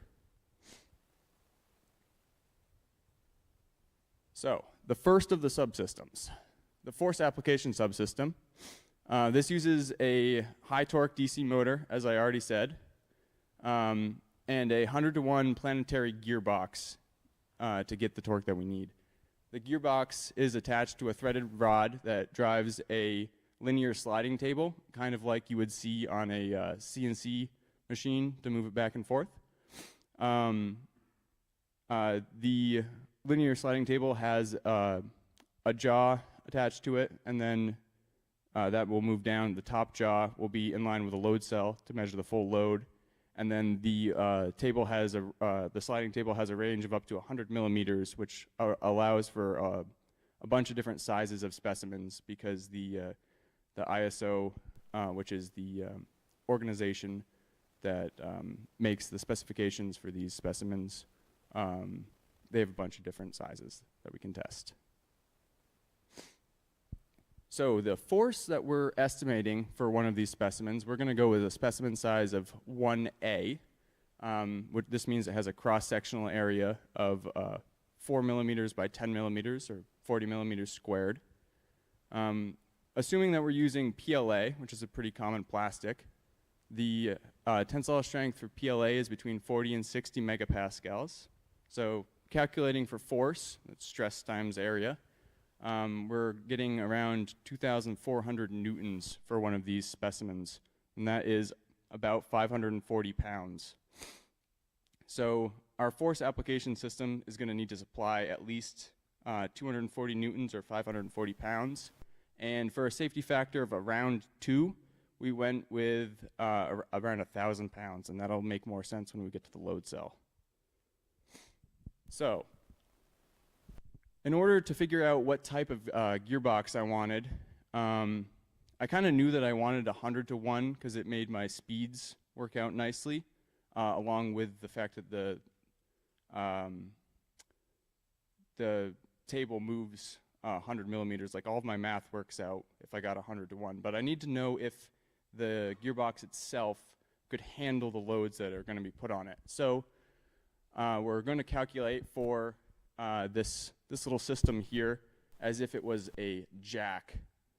In this case, lifting straight up, which is about as hard of a situation as you could throw at it. In reality, it's pulling down, which is a little bit easier.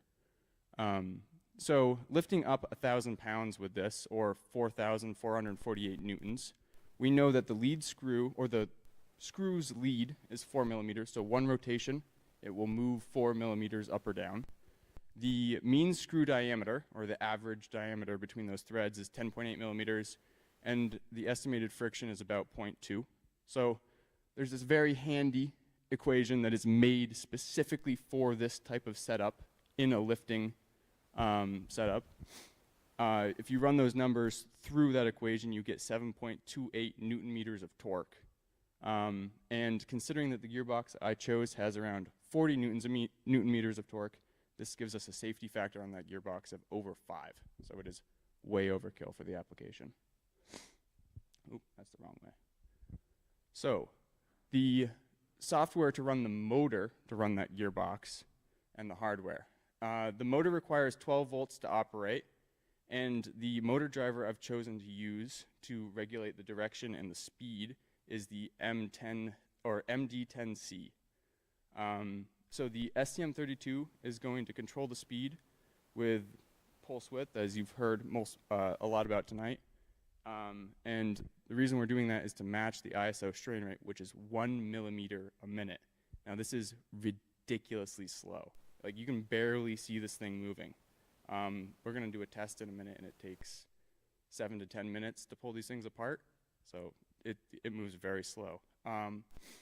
And the motor speed is going to be calculated from an encoder that is directly attached to the motor. And that is so it's measuring the speed of the motor before it goes through the gearbox, because if we measured it afterward, the error on it would be ridiculous. So the motor control system. The encoder on the motor provides the feedback for the motor speed. And the STM32 relates a pulse width to the linear speed that the jaw is moving at. So we have a pulse width that equals an RPM, and then that RPM equals a linear speed. If our speed is high, we're going to decrease our pulse width, and then if our speed is low, we're going to increase our pulse width. So the math behind this is 1 rotation equals 4 millimeters of linear movement. 25 rotations per minute equals 100 millimeters per minute, which is the entire length of that linear sliding table. And our gearbox is 100 to 1, which very conveniently gives us that desired speed of 1 millimeter a minute. So the actual control system here, we get our reference pulse width coming in, and then we are going to do error detection on that to see how far off of our desired RPM we are. The controller then sends out its pulse width signal to the motor.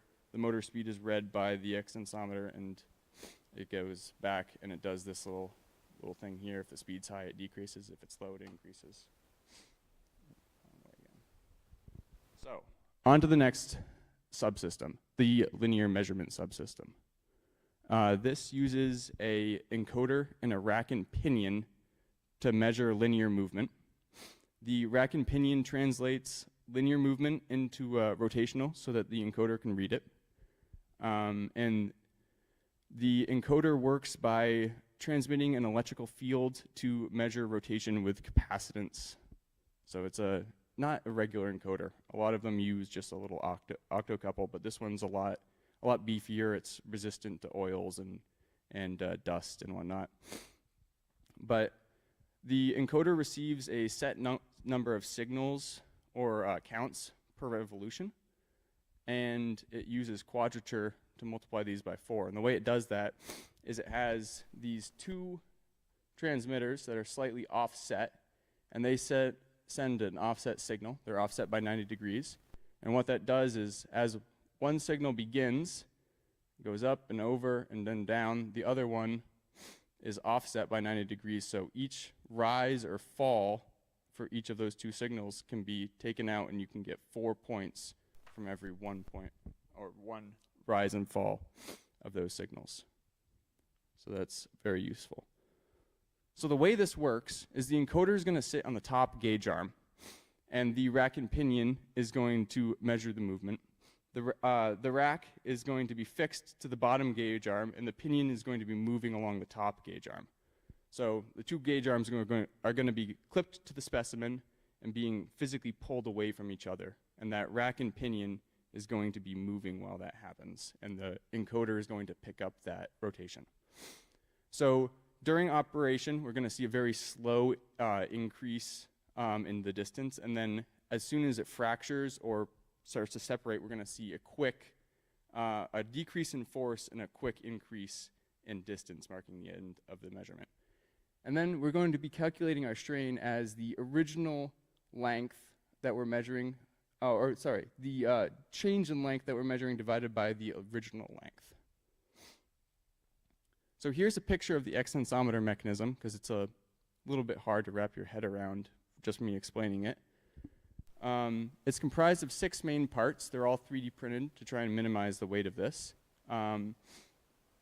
Basically, the first part is the housing for the encoder, as well as the bottom gauge arm. So the encoder slides right in there, and it has a shaft and pinion that goes through it, so that as that pinion rotates, the encoder picks it up. This is the top gauge arm, along with the rack. So as that rack goes up and down, it will spin that pinion, and then there's a support bracket. And then it also uses a bunch of lead screws to actually grip the specimen, as you can see over on the left there. So the required resolution for our extensometer. Going back to the specimen size of 1A, the gauge length that we're measuring is 50 millimeters, and our goal was 0.01 millimeters, or 10 nanometers. And with that resolution, we can just barely start to measure the yield point along with the ultimate tensile strength and the strain at the break. So that's why I chose that number. But over 50 millimeters, if we look at our resolution calculation, we have 0.01 divided by 50 equals 0.0002. Multiply that by 100, we get 0.02% strain, which is why I say we'll just barely be able to look at the yield point. We'll be able to estimate it, basically. So, the encoder. I'm using the AMT102V, just like a couple other groups have. It has 2,048 pulses per cycle. It can be supplied by 3.3 volts. With quadrature, it goes up to 8,192 pulses per cycle. It's super compatible with STM32, which is what I'm using, as well as a bunch of other microcontrollers. My pinion diameter is 23 millimeters. So if we do some quick math on that, we're going to see that the circumference of it is 72 millimeters, which would mean my resolution for this extensometer is 0.008 millimeters, which is just a little bit finer than my goal. Also, that equates to 34 ten-thousandths of an inch, in case you were wondering. So that's pretty fine. So attaching the 2 encoders that I'm going to be using, one for the motor, one for the extensometer, to my STM32 is real simple.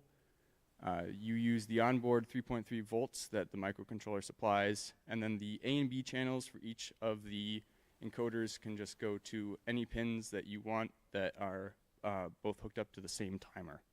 So A6 and A7 and A8 and A9 work great.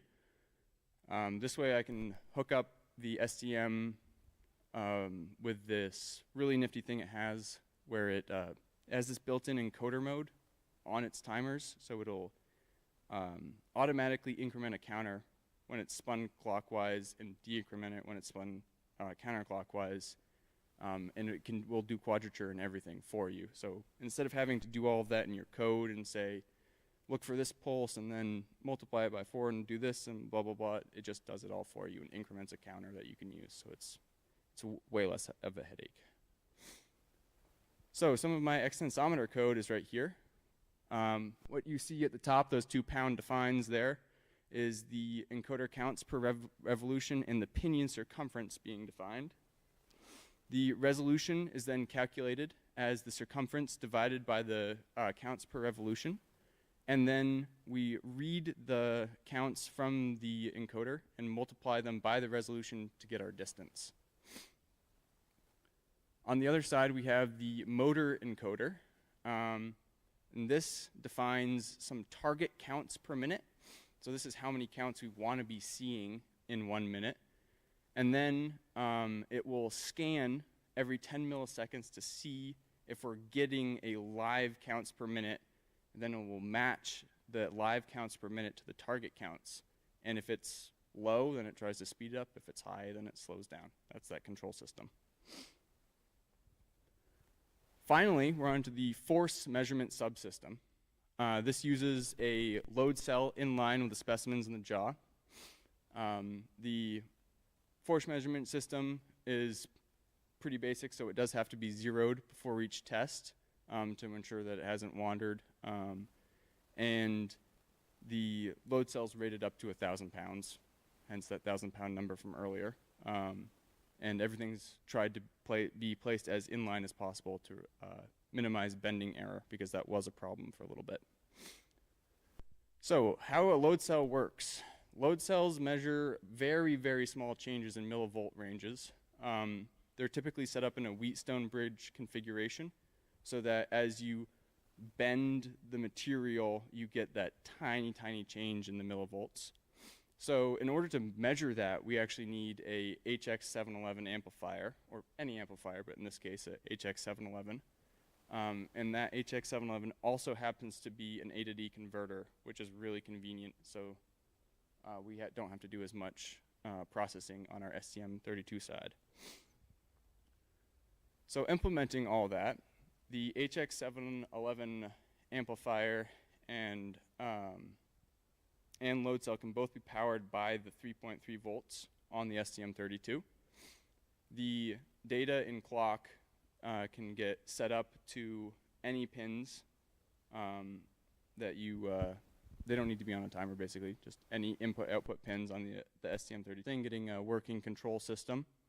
And then finally, most recently I've just been working on putting it all together, putting together the force measurement system and the frame, and yeah, now it's all done. So here's the cost to build. The biggest things were the planetary gearbox was pretty expensive, and then the aluminum extrusion and all of the nuts and bolts were definitely the next biggest cost. Everything else was kind of just small things adding up. Here's some pictures.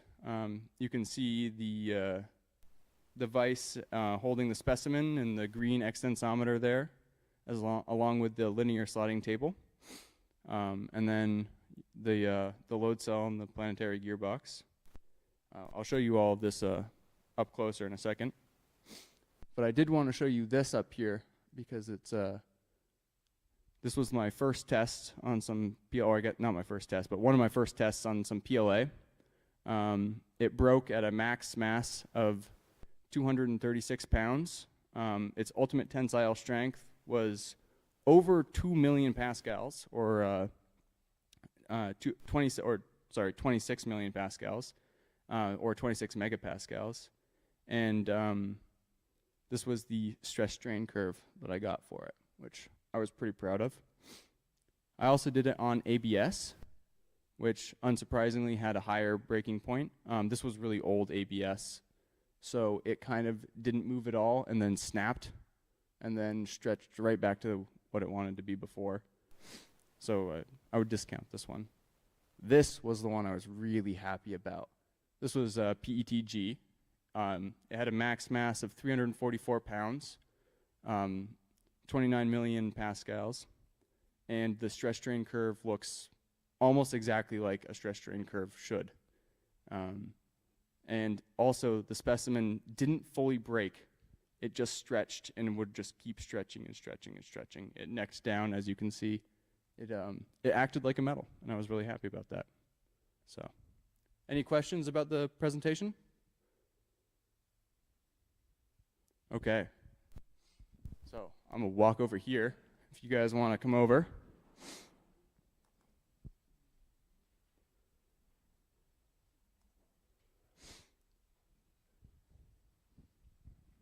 So I'll start off by saying, because you can do different size specimens in this, it is not currently outputting the stress and strain directly. It is outputting a distance and a weight applied to the specimen. And then I have been going in Excel and doing all of the conversions myself, but it's pretty simple.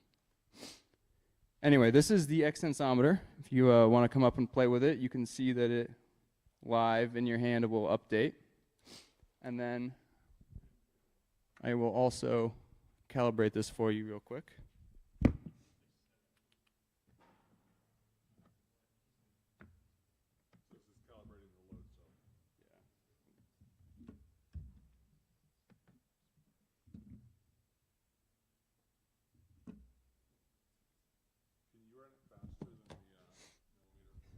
I absolutely can run it as fast as it goes.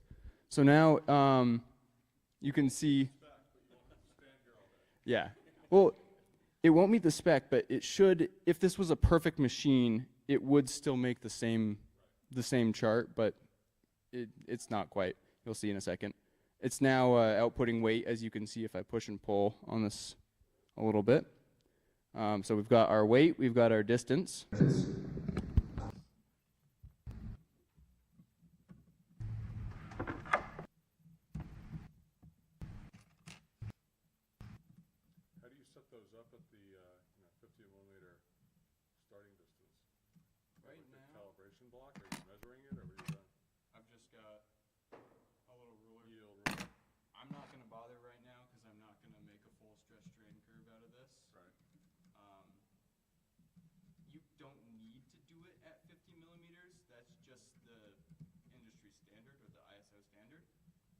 Could do it at anything as long as you then do the math that way. Right.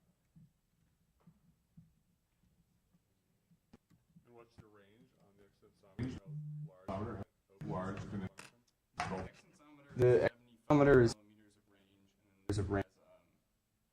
100 millimeters of range for the specimen needs to be, I think, like, I forget what the smallest specimen size was, but it's pretty small. I don't think it'll do the smallest, and I don't think it'll do the biggest, but it does most of them. Right. Anyway. Because the standards, there are a bunch of sizes beyond just the one. Oh, I forgot. I got it.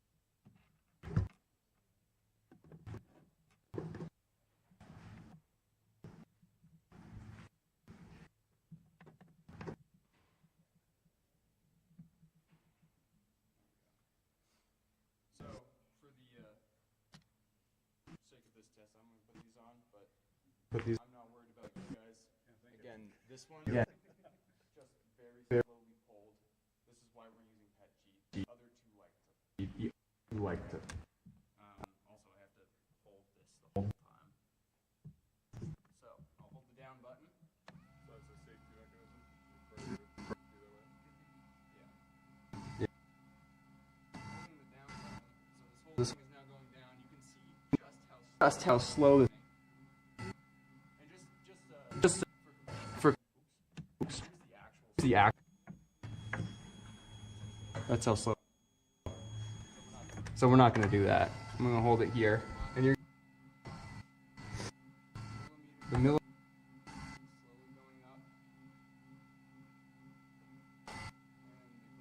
And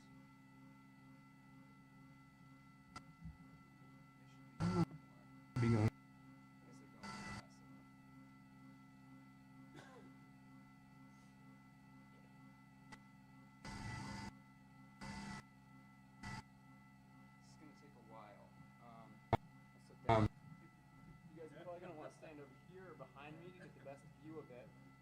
but this should stretch 7 millimeters, probably about 5 or 6 before you really see it necking down.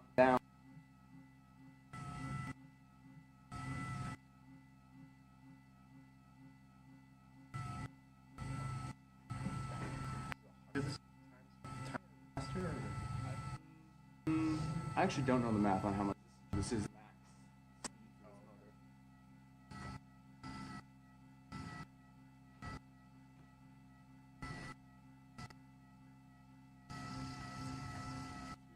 Few 7 or so years, or 2 now.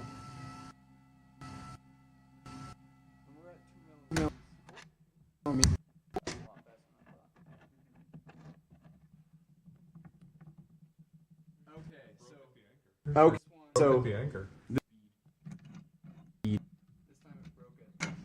time it broke it. The at the anchor. And this is one of the problems that I ran into. This is one. Is actually gripping these things is a little difficult because all the metal ones just have teeth that dig in this end bit. And that's fine.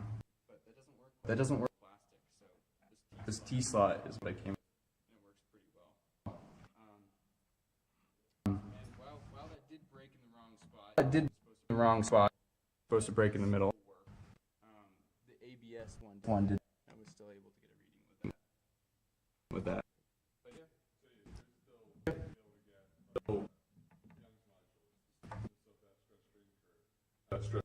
yeah. Yeah. Like I said earlier, if you come look at this one, this was the PET G with the proper speed, and you can see that this. We're looking for kind of a straight line right there, and we totally. So that's the part that I wasn't sure if we'd get the resolution for, but we can for some plastics. Yeah. And as you can see, please come up and bend these and play with them. Like PETG, I can bend and it goes right back.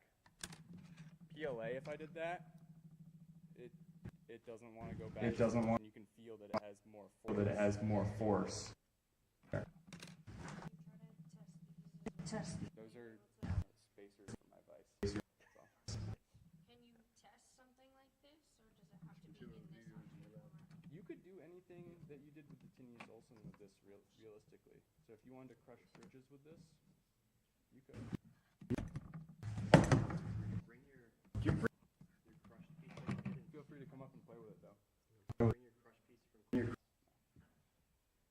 want to talk about the stretch marks? Oh yeah, sure. I did have these on my have this on my slide, but I didn't really talk about it. But these aren't solid either. So all the calculations I did were for solid materials. These are about 50%. So the 540 pounds that I calculated for PLA, I saw about 236, which is makes sense for about 50%. Makes sense. All right.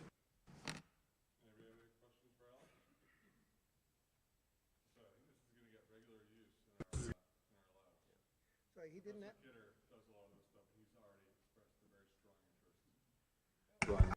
Yeah.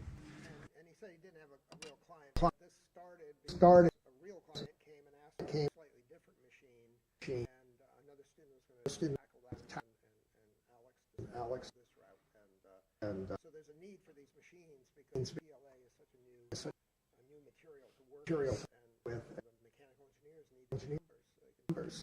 Their design. Similar to the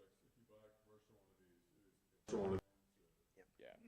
Even for plastics, even $3,000 the cheapest, and that's for one that can't do specimens big. They have smaller, like 200 max. And what was going slowly? It's a standard. Oh, okay. It produces a smoother curve. Like if I were to graph this, you'd probably see it like jump a bunch. But yeah. Alex will be here in a little while. Alex will be here a little late to show you the last presentation. Talk to the students.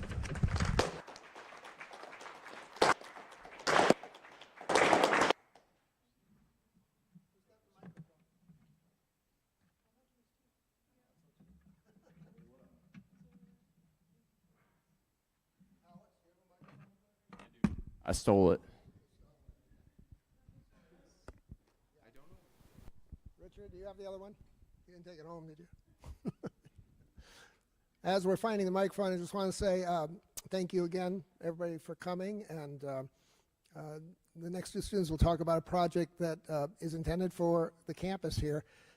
Amazingly enough, we mentioned Jose Lizardo a few times earlier. He pitched this project too, totally different, but mainly because he wants to grow a mango tree and he wants to grow it in our greenhouse. So we needed a control system to do that. I'll let the two students here explain that.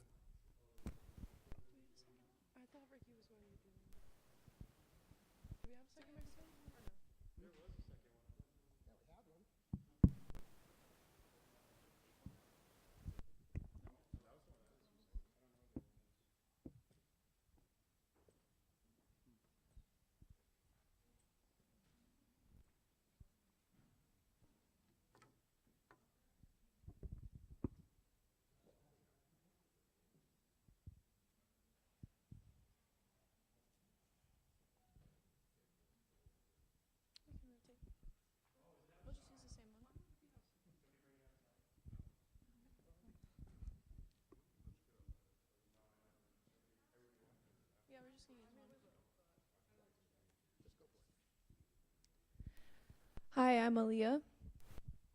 And I'm Ruby. And this is our project on modern greenhouse control. Modern greenhouse control is defined by automating systems that read from various sensors, and this reduces the labor needed to maintain plant health. Optimal light is needed from natural sunlight and grow light, and year-round production of flowers, vegetables, and fruits are available. Multiple plant zones provide different plants that grow in the same facility, and they need different needs. Our current greenhouse does not meet these standards. It's controlled by a Wadsworth system, which is outdated, and as you can see here, it's hard to read the menus because of the sunlight, and it's menus within menus, so it's hard to navigate. There's no grow lighting, and there's no full zone control, for example, because of broken equipment. For example, this temperature and humidity sensor doesn't have a humidity sensor reading that's working right now. We were presented with the problem from our client Jose Lizardo to upgrade the existing Wadsworth control system with a modern industrial computer to allow year-round capability, improve the usability, and to improve monitoring of temperature and humidity sensing along with light measurement. And we will be able to expand in the future through additional modules.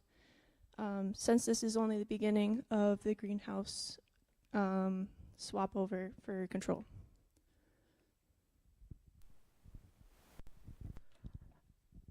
So our solution is to take this. I don't know if you can see my mouse on here. Okay. We have this building in the greenhouse. It's a previous project of a student's. It's been here for ages, and it doesn't get used. And we are going to be recreating the control system. And to do that, we don't want to take everything out of the greenhouse now because we'd kill all the plants. So we're going to implement it on this. And we'll be able to minimize everything that's in the greenhouse now. We can size down and put in here in these little convenient panels on the side.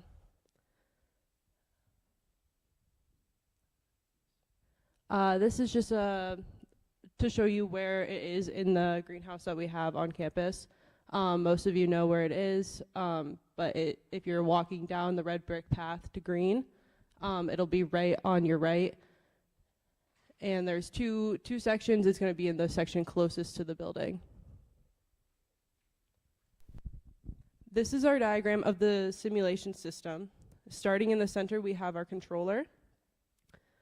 All inputs come into the controller and all outputs are driven from it. The blue arrows represent the inputs. These include our temperature and humidity sensor, our light sensor, and also simulated outside weather conditions. That lets us recreate real-world environmental changes inside, so without actually having to move the whole system, because as you could see, it was huge and unmovable. The controller processes the information from the inputs and sends it out to the circulation fan, the heater, the exhaust fan, and the side vent to make decisions and maintain temperature and humidity. And then we'll have the user interface, which communicates back and forth between the controller and a user. Let me see here. So modern greenhouse control is works on a priority order, and we want to implement that in our system now. So first in the priority is greenhouse safety and manual control. So if we want to take it out of automated control, we can put it in manual. And then below that is environmental conditions. So in normal operation, the controller is consistently comparing the measured temperature to a set point, or the measured humidity, or the outside conditions. But we want to focus on the center one here. The temperature control controls the heaters, the vents, the circulation, and exhaust fans, and that maintains the set temperature, and that's the most circulated control we'll be using for this system.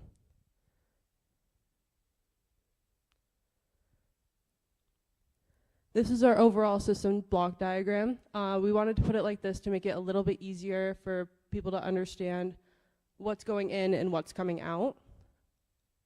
So we have the HMI that's going into the PLC, and the PLC has two output add-ons, the analog for precise voltage control and a relay output for simple switching. We have full HMI, we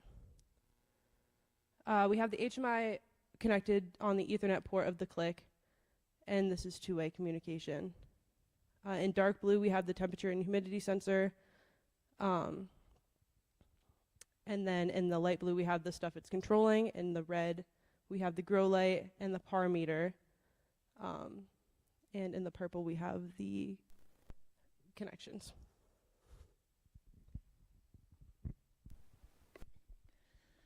First, we're going to define a programmable logic controller. It's an industrial computer. This differs from a microcontroller because it's simpler to use, and it's for assembly-like situations, which we'll encounter in the greenhouse. It can operate in harsh conditions, which is 32 degrees Fahrenheit to 131 degrees Fahrenheit. We selected the click because it has Ethernet connection, which allows for long-range communication. It interfaces with existing relay-based hardware currently in the greenhouse. It supports the inputs and outputs we need, and it's relatively inexpensive compared to other PLCs. It works by using ladder logic, which we have an example here. So it's making sure that this output stays between 0 and 100. When it's less than 0, it forces it to 0, and if it's more than 100, it forces it to 100.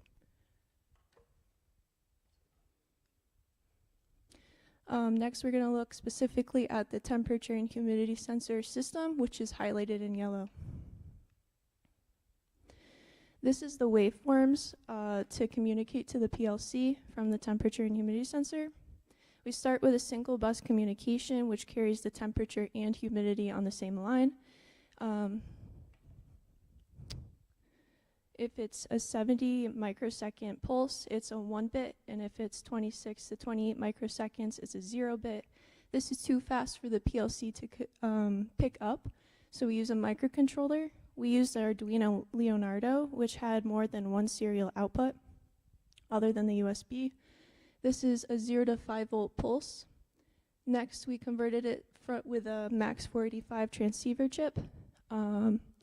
This is a RS recommended standard 485 differential signal, which is alternating between A and B, and this can allow us to convert to RS-232 with the isolated network adapter.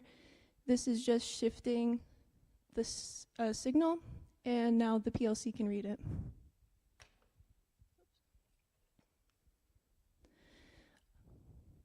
Currently, we have a separate temperature and humidity sensor, and now we have a combined temperature and humidity sensor called the DHT11. Here's some specifications. It's not a fast response time, but this is okay for a greenhouse setting. The purpose of the temperature and humidity sensor is to be a feedback for the circulation fan, exhaust fan, heater, and the vent.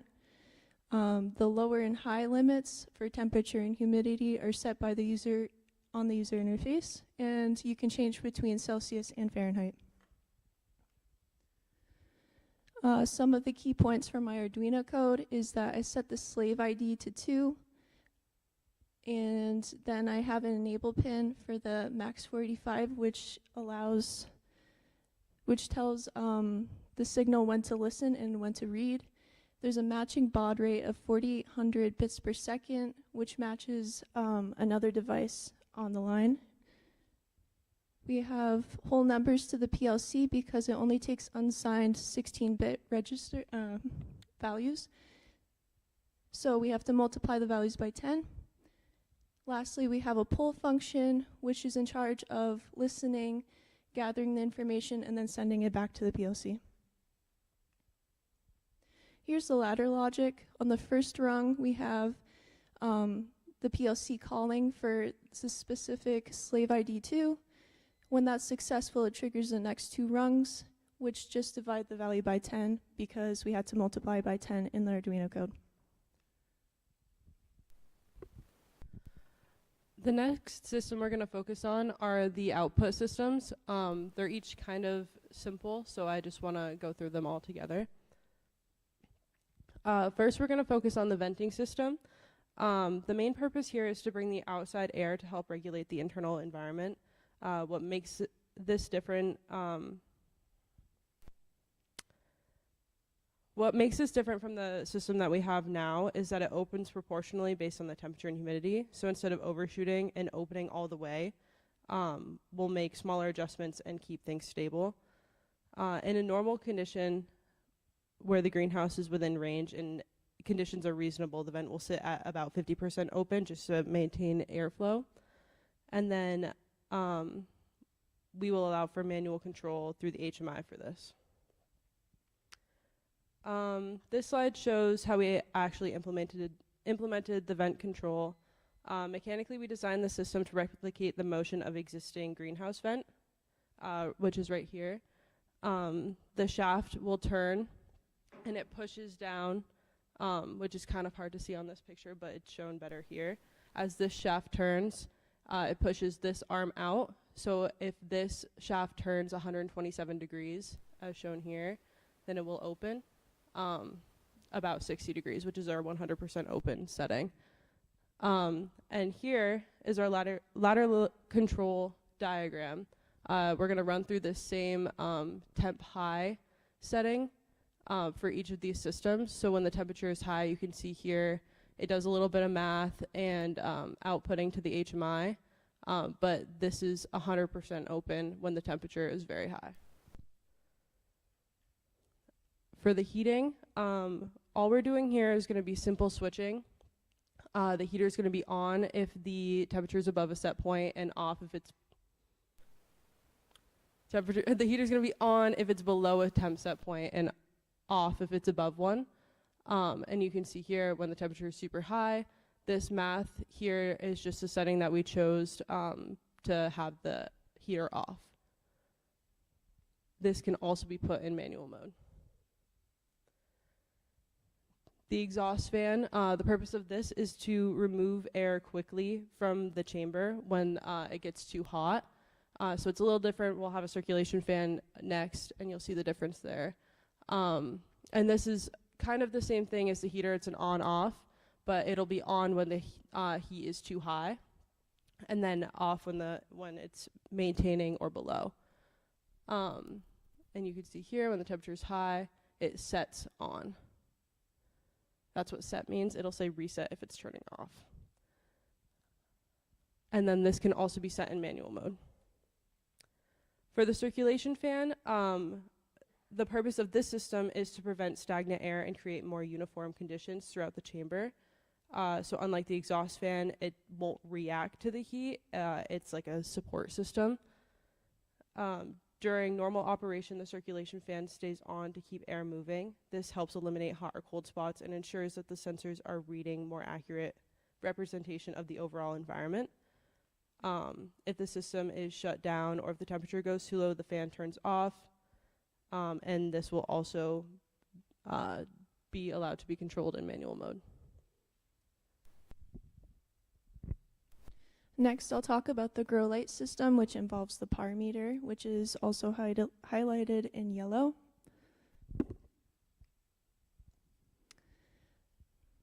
Here's the system. Oh, goodness.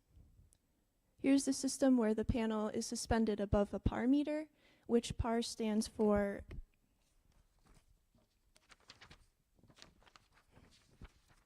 photosynthetically active radiation. This is the light range from 400 to 700 nanometers, which encourages photosynthesis. The PAR meter measures in ppfd, and that is photosynthetic photon flux density. It's a light intensity measurement within this PAR range. The meter is outputting RS-485 communication and is 1 foot away from the panel. When it's 1 foot away, the range is 0 to 200 micromoles per square meter per second. I use 0 to 10 volt dimming to control the input to the panel, and I also use this LED driver to do the 0 to 10 volt. Some of the user-defined variables on the HMI will be the ppfd output, which the user can set between 0 to 200, the operating hours, and the manual on-off. I chose the proportional control for this system because it's a slow system and it doesn't need to move very fast. It's a robust system and it's less likely to fluctuate depending on disturbances, and it allows the user to pick a value between the optimal photosynthetic range. Here's my control loop where the user enters a ppfd set point. It goes to the PLC and it outputs an input voltage to the grow lighting that it thinks that it needs. And we see this through visible light. It's fed through to a PAR light meter. This outputs a measured light output, and it's compared to the set point and feeds back into the PLC as an error. If this measured light output is higher than the set point, it will lower the input voltage to the grow light, and it will raise it if it's lower than the set point. This is the ladder logic. I'm receiving data from slave ID 1, which is the PAR meter. I use a self-adjustable bias, which uses a set point to eliminate recalibration. Then I use the proportional control equation, which is set point minus actual ppfd multiplied by a gain, or Kp, which is calculated by max voltage output percentage divided by the max ppfd, and then it's added to the bias calculated above. The last two rungs are just keeping it between 0 to 100%.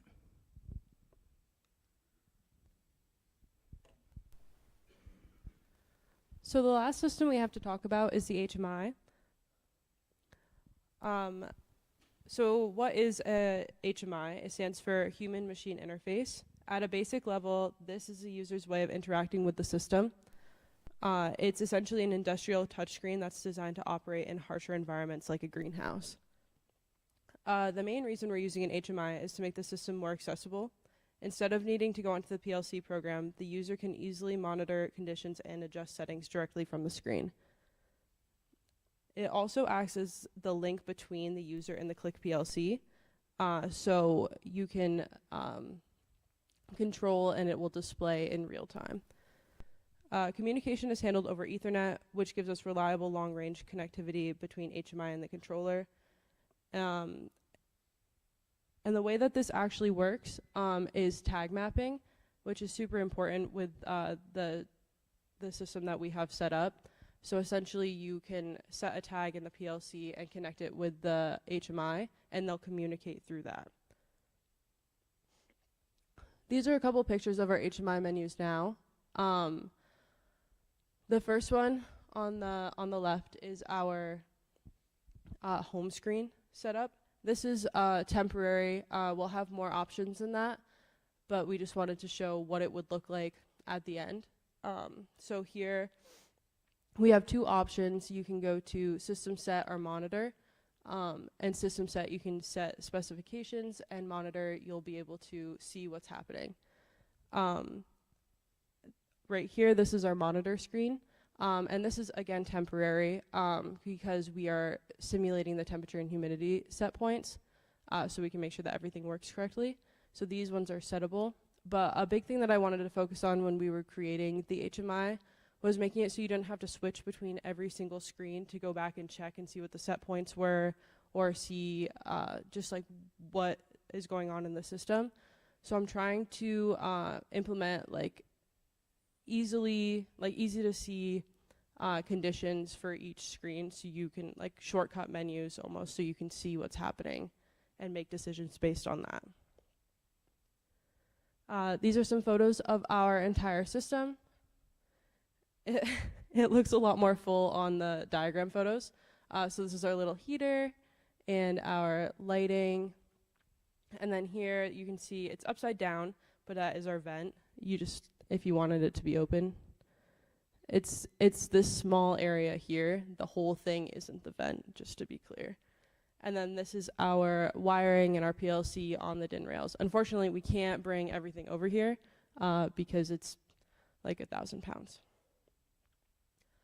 This is our timeline. It just shows we spent a lot of time planning out what we were going to do, and then we split up around the middle and worked on our own systems. And now for the last couple weeks, we've been troubleshooting and testing what we have. Our total cost, I'm not going to go through every single thing, but each system, like a PLC and an HMI, are each around $500 to $1,000. So that's quite a lot of money. And then a big thing that we had to spend money on now was cutting aluminum. And aluminum sheets are super expensive. So we do want to point out that this system isn't done, and we're expecting to expand in the future. So this is just for the system that we've put together. And as we implement it further into the greenhouse, the total will change. And before I ask for questions, I just want to let everybody know that we're having a hanging basket plant sale this week. And that's from 11:30 to 1 every day except for Thursday, which is 10 to 5 p.m. So please stop by, get your mother a hanging basket, get your friends hanging baskets. Who doesn't love flowers? We all planted them. We love Plant Club. And those are some pictures, and we've got some on our desk over there. Any questions?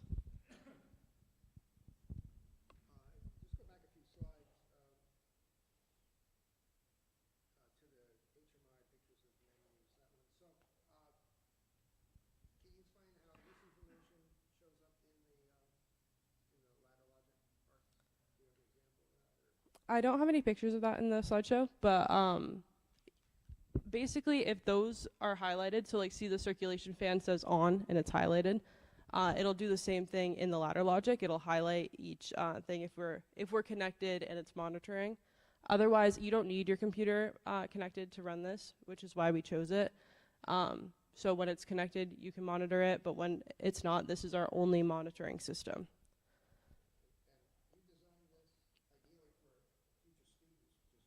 Yes. Right. Right. And so, yeah, that's what we wanted to focus on, was making sure it was easy to use. And then you don't need to be a coding genius to figure out how to troubleshoot the PLC.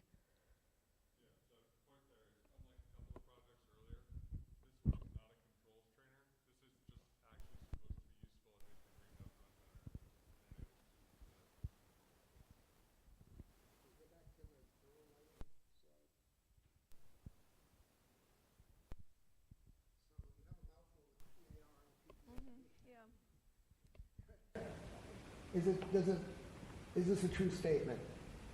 Do modern greenhouse operators know what the PPFD needs to be for certain plants? Is that the way that's used? You would set it because like seedlings need a certain amount of ppfd output, and like a full grown plant might need more or less depending on the plant.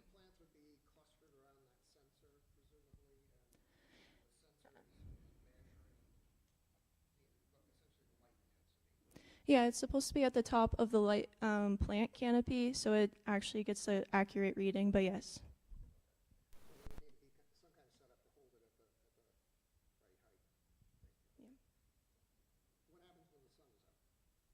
It adjusts to the sunlight. Yeah. Mhm. Yeah. Yeah. So on a cloudy day? Yes.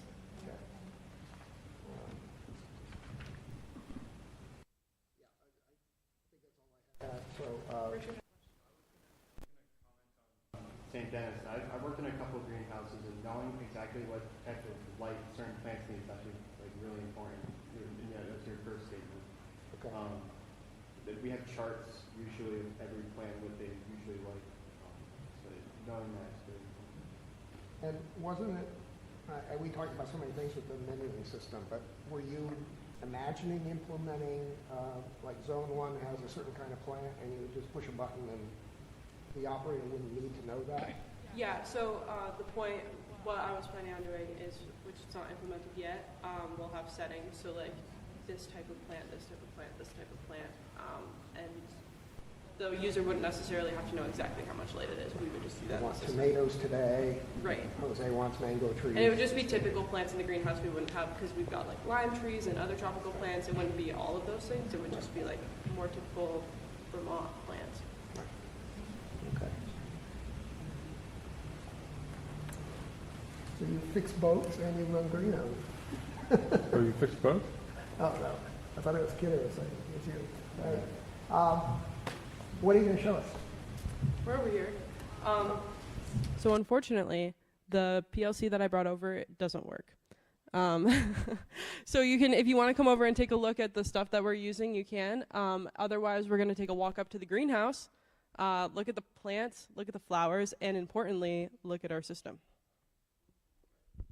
Most importantly.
Working well? Trying to. When was the plant sale?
I'll try it. It'll be in.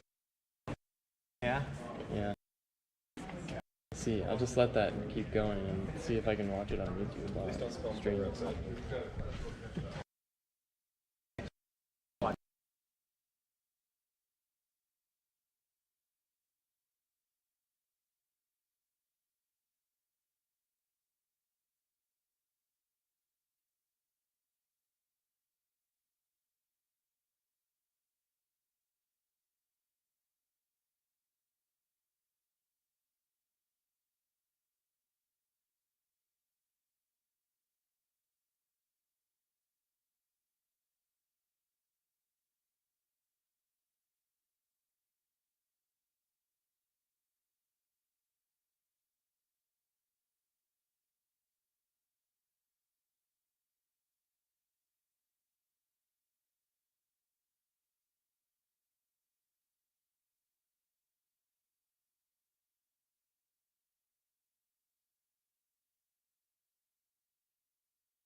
Thanks for participating.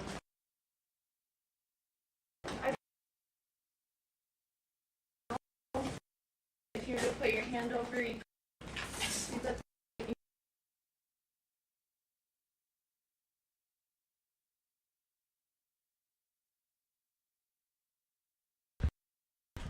it could be set through ladder logic right now. It's not uploaded on stage in my end. Yep. Twitch not responding. So. Me. Being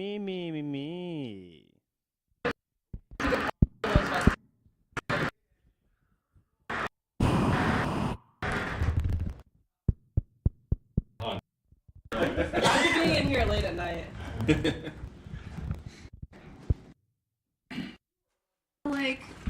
brackets to better. Right now we just have it hold up by tape, and we need to put up the circulation fan, and we're thinking about here. The heater I got you. a little more finished looking right now. Are you wanting to shoot something else for that? No. Yeah, I know you're being with it. The fans. Exhaust fans or something? Yep, I'm just up.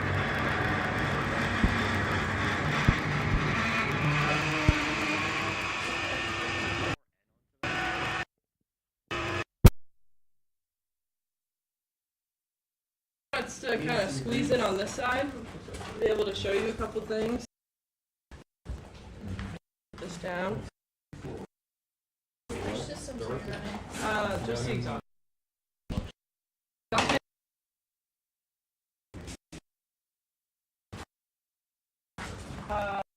Yeah, actually, this should work. Oh, wait.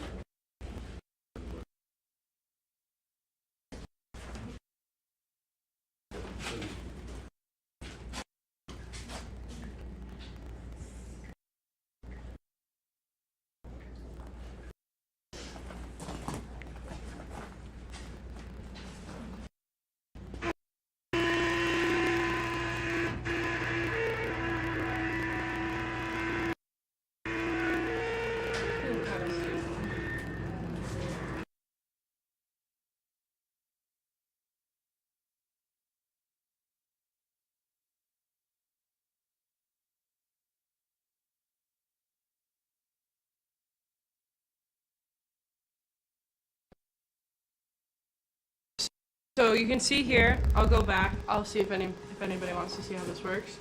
Home button. There we go. So we have they'll to that.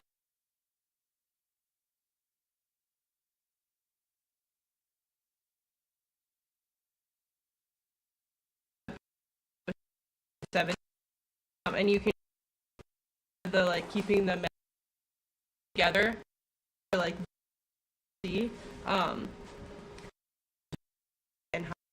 that's the humidity's high. That's because in the monitor section right now, these are I don't know why it's 171, but we can edit these to make sure that all systems are working, so we can set everything. So right now the temperature is very high, which means it's over 125, and be in range.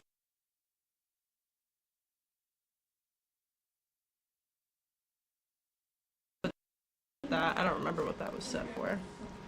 Let's say 40. I don't remember what that was for.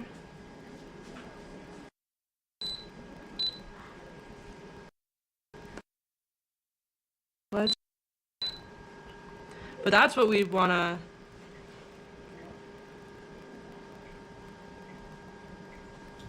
Interesting.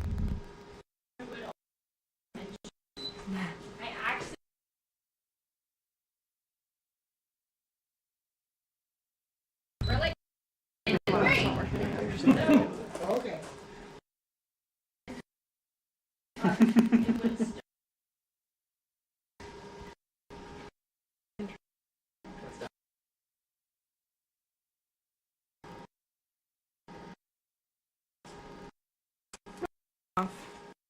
Or why this isn't setting right, but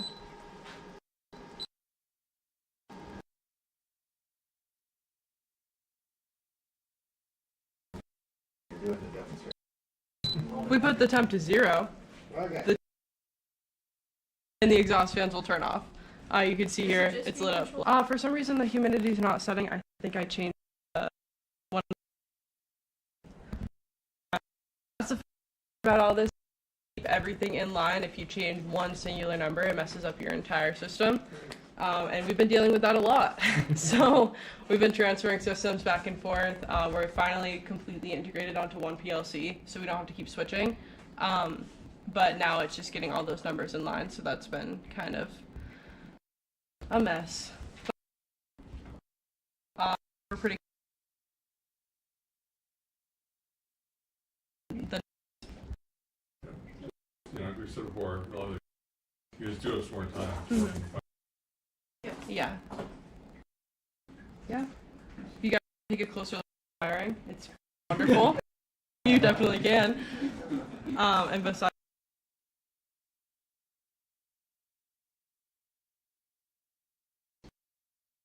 there.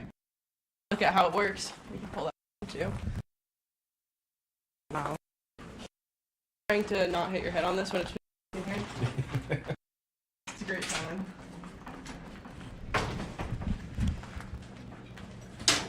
Well, we might keep it so you can see the actual system. But this motor will turn, and it's not tight enough on here to hold it in place right now. But it'll open, and as it opens, it turns the pot, and as it reduces the air, it can get to the position it wants to be in. Just a quick system put up.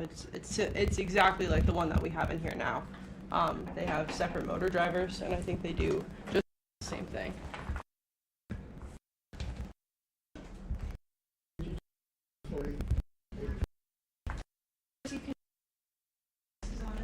Okay, so keep adding things. The alternative would be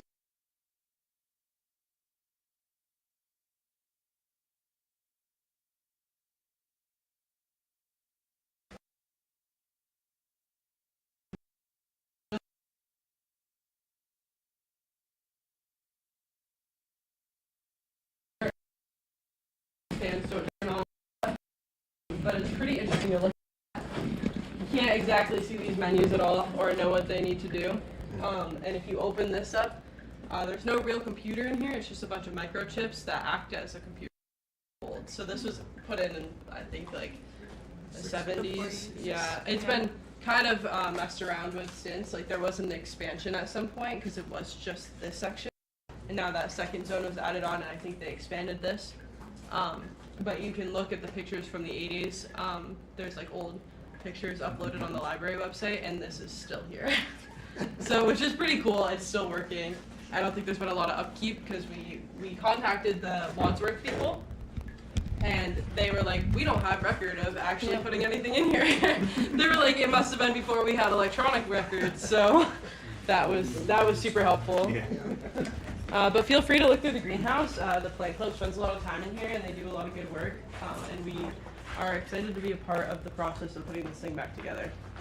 Do you want to explain the actual components of the board that you have together? Board. You mean the circuitry? The PLC and the.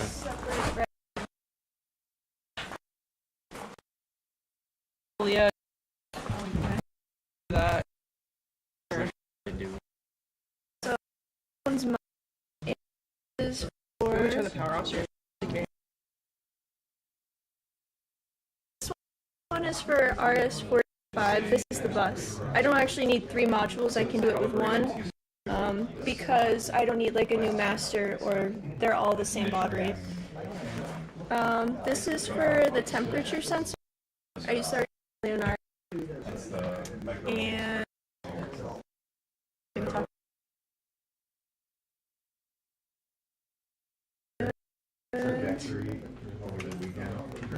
right here is the mod bus on port 2. Ethernet is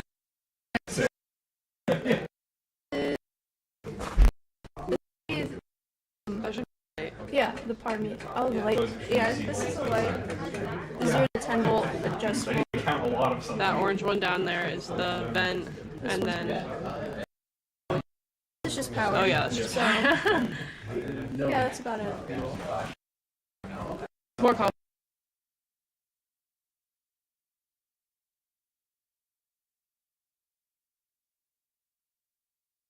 Spent hours doing this.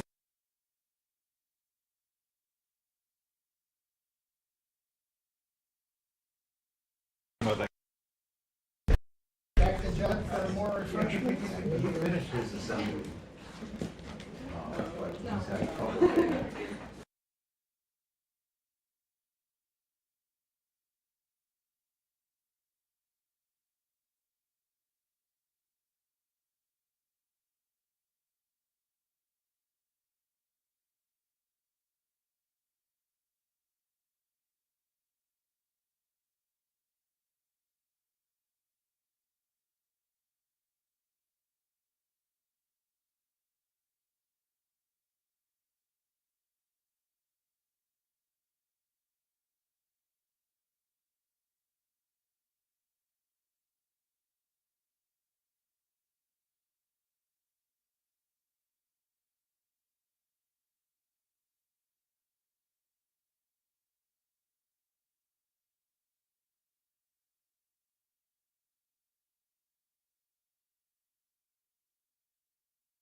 When you send me to shut up, it doesn't like that.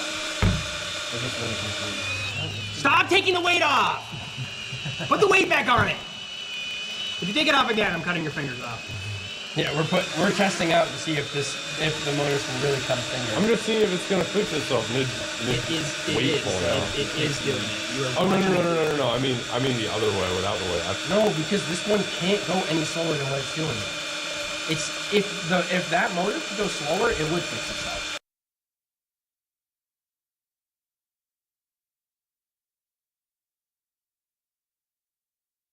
Take off, like, have you ever had the integral take off? Like the integral, if you don't set it right, it starts to oscillate really bad. Yes. Yeah, that's what happens with the IMU, because the IMU it needs an exact. No. The IMU is what you showed, right? So that was oscillation in the beginning. You had your eyes wrong. You have oscillation at the end, and it starts to actually fuck off. It's like so performance. Did everybody leave? Are we hanging out? I think so. We'll still get back.